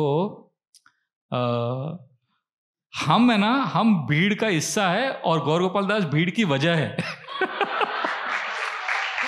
तो वो लोग खुश हो गए मैं ये कह रहा हूं कि देखिए हमारे यहाँ पे अलग अलग भक्त लोग अलग अलग ढंग से भगवान की सेवा कर रहे हैं। और अब देखिए Krishna consciousness is so attractive, कहां से लोग अट्रैक्ट हो रहे हैं। और मैं देख रहा हूं हमारे लंदन में जो मेन पुजारी है ना, जो भगवान की सेवा करते हैं, अर्च विग्रह की सेवा करते हैं, पता है कौन है? अभी मैं इनका नाम नहीं बोल सकता क्योंकि उनको वीजा नहीं मिला। वो पाकिस्तान के मुस्लिम है, 25-30 साल से उधर सेवा कर रहे हैं। उनके दोनों बेटे, उनका क्या है नाम, गौरांगा नित्यानंद और सरनेम यूसुफ, ऐसा कुछ तो है। तो उनको वीजा नहीं मिला बहुत साल तक वो शक हो रहा था इंडियन अथॉरिटीज को, कैसा है, क्या है, पाकिस्तानी ओरिजिन, ये ब्रिटिश नेशनल, ऐसा सब बहुत। अभी मिल गया। तो मैं ड्रामा देख रहा था, पिछली बार गया तो वो दोनों बेटे राम लक्ष्मण बने थे वो ड्रामा में। क्या ड्रामा किया उन्होंने, माय गॉड, मेरे रोंगटे खड़े हो गए, मैं देखकर इतना प्रभावित हुआ। और वो सब डीटीज का सेवा करते हैं वहां पर, और इतना प्यार करते हैं भगवान से। ऐसे कितने डिवोटीज है। और मेरा जो लास्ट टाइम जब मैं गया था, लास्ट 2019 में, तो मेरा जो 1 महीना सेक्रेटरी था वो आप मिले ना, विकी प्रभु जाके मिले भी शायद उसको लंदन में। वो कराची का हार्डकोर मुस्लिम, और उधर मेरा 1 महीना सेवा किया उसने। और मेरे साथ मेरे को ड्राइविंग करके बर्मिंघम लेके गया। एक बार तो उधर बड़ा कांड हो गया था हमारे साथ, बहुत सारा स्टोरीज है, बट ही सच है। और उसका मजाक उड़ाते थे क्योंकि वो केमिकल इंजीनियर है, तो हम लोग सब मजाक उड़ाते थे उसको, तुम केमिकल इंजीनियर। उसका बड़ा भाई जो है वो पायलट है और उसके पिताजी साइंटिस्ट है। तो हम लोग बोलते थे, वाह पिताजी साइंटिस्ट है, तुम केमिकल इंजीनियर, तुम लोग दोनों बॉम्ब बनाओगे, तुम्हारा भाई जाके बॉम्ब ड्रॉप करेगा तो वो भी हंसता था, उसको कुछ बुरा नहीं लगता था, क्योंकि वो उसको कृष्ण कॉन्शियसनेस में इतना टेस्ट मिल रहा है, कृष्ण से इतना प्यार हो गया है, इज नॉट फीलिंग ऑफेंडेड। और ये बहुत इंपॉर्टेंट है, क्योंकि मैंने सबको पूछा है, सारे जो मुस्लिम्स या बाकी धर्म के लोग जो भक्त बनते हैं, उनको पूछता हूं कि आपको कृष्णा में क्या इतना अट्रैक्टिव लगता है, तो वो सिंपल चीज बोलते हैं, Krishna is so nice. Because after coming to ISKCON मुझे ये समझ में आया कि भगवान हमें नहीं छोड़ते। अगर हम भगवान को छोड़ते हैं, भगवान हमको कभी नहीं छोड़ते। हमारे वैदिक संस्कृति, सनातन धर्म का सबसे बड़ा टीचिंग ये है कि आप कितने भी दुष्ट बुरे बन जाओ, आप कितने भी गलत योनि में चले जाओ, भगवान आपको कभी नहीं छोड़ते। भगवान परमात्मा के रूप में आपके हृदय में हमेशा रहते हैं और आपके साथ साथ चलते हैं। यह सुनकर अधिकांश लोगों को सांत्वना मिलता है, क्योंकि बहुत सारे धर्म में सिखाया जाता है कि अगर आप पापी हैं तो आप हमेशा के लिए नरक में रहोगे, आपका कभी उद्धार नहीं हो सकता। मेरे फ्रेंड्स, एक तो मेरे फ्रेंड है, उसने क्लियरली मुझे बोला है, वो दूसरे धर्म के हैं, उन्होंने कहा, मैंने उसको क्लियरली पूछा, आपके जो सारे पूर्वज हैं क्या वो जन्नत चले गए, क्या भगवान के पास चले गए? तर्क करो, लॉजिकली पूछो, क्या गए? नहीं गए अभी तक। क्यों? क्योंकि सब जमीन के नीचे हैं। जो 1000 साल पहले भी मरे आपके धर्म वाले, आपके मजहब वाले, क्या वो भगवान के पास गए, खुदा के पास गए? नहीं, वो अभी जमीन के अंदर ही है। कब जाएंगे वो लोग? वो तो कयामत के दिन जाएंगे। कयामत कब आएगा? पूछिए आप उनको। कयामत तब आएगा जब विश्व में सारे लोग उनके मजहब को फॉलो नहीं करेंगे, तभी कयामत आएगा। जब उनके मजहब को फॉलो करेंगे सब लोग, तब वो कयामत का दिन आएगा। या सब जो मानते नहीं है उनके मजहब को, जब वो मर जाएंगे तब कयामत आएगा। बेसिकली प्लैनेट अर्थ में केवल उनके धर्म को मानने वाले लोग रहेंगे, तभी वो सब जन्नत चले जाएंगे, तभी कयामत होगा। मतलब कैसे भगवान है जो चाहते हैं कि सब मर जाए? ये गलत है, ये धर्म का गलत प्रचार चल रहा है। एक्चुअली सनातन धर्म में ऐसा नहीं है। सनातन धर्म में सबको जगह है, इसीलिए हिंदुस्तान इतना अच्छा जगह है। यहां पर पारसियों, every religion has got shelter. Jews को, एक ही देश है पूरे विश्व में जहां पर जूस के साथ शोषण नहीं किया गया है, वो इंडिया है। India is a land where everyone is encourage, और उसमें कृष्ण भावनामृत में इतना पोटेंशियल है, क्योंकि if you hear about Krishna you will get attracted. Whether it is Hindu, Muslim, Christian, कोई भी धर्म का हो, कृष्णा इज ऑल अट्रैक्टिव। तो हम आपसे निवेदन करते हैं कि आप प्लीज इस सत्संग का लाभ उठाइए और कृष्ण, बी ओपन माइंडेड। आपने लाइफ में इतना एक्सपेरिमेंट किया है तो एक और एक्सपेरिमेंट कर लीजिए। कृष्ण के बारे में थोड़ा ओपन माइंड से एक हफ्ता, एक साल थोड़ा भगवत गीता पढ़िए और भक्तों का संग कीजिए, and see the difference it makes. And if you sincerely follow this practice, your life will change for good, and most importantly आप दुनिया को बदल सकते हो। आप दुनिया में इस सुख शांति, actually this is a religion of peace, this is actually the message of piece.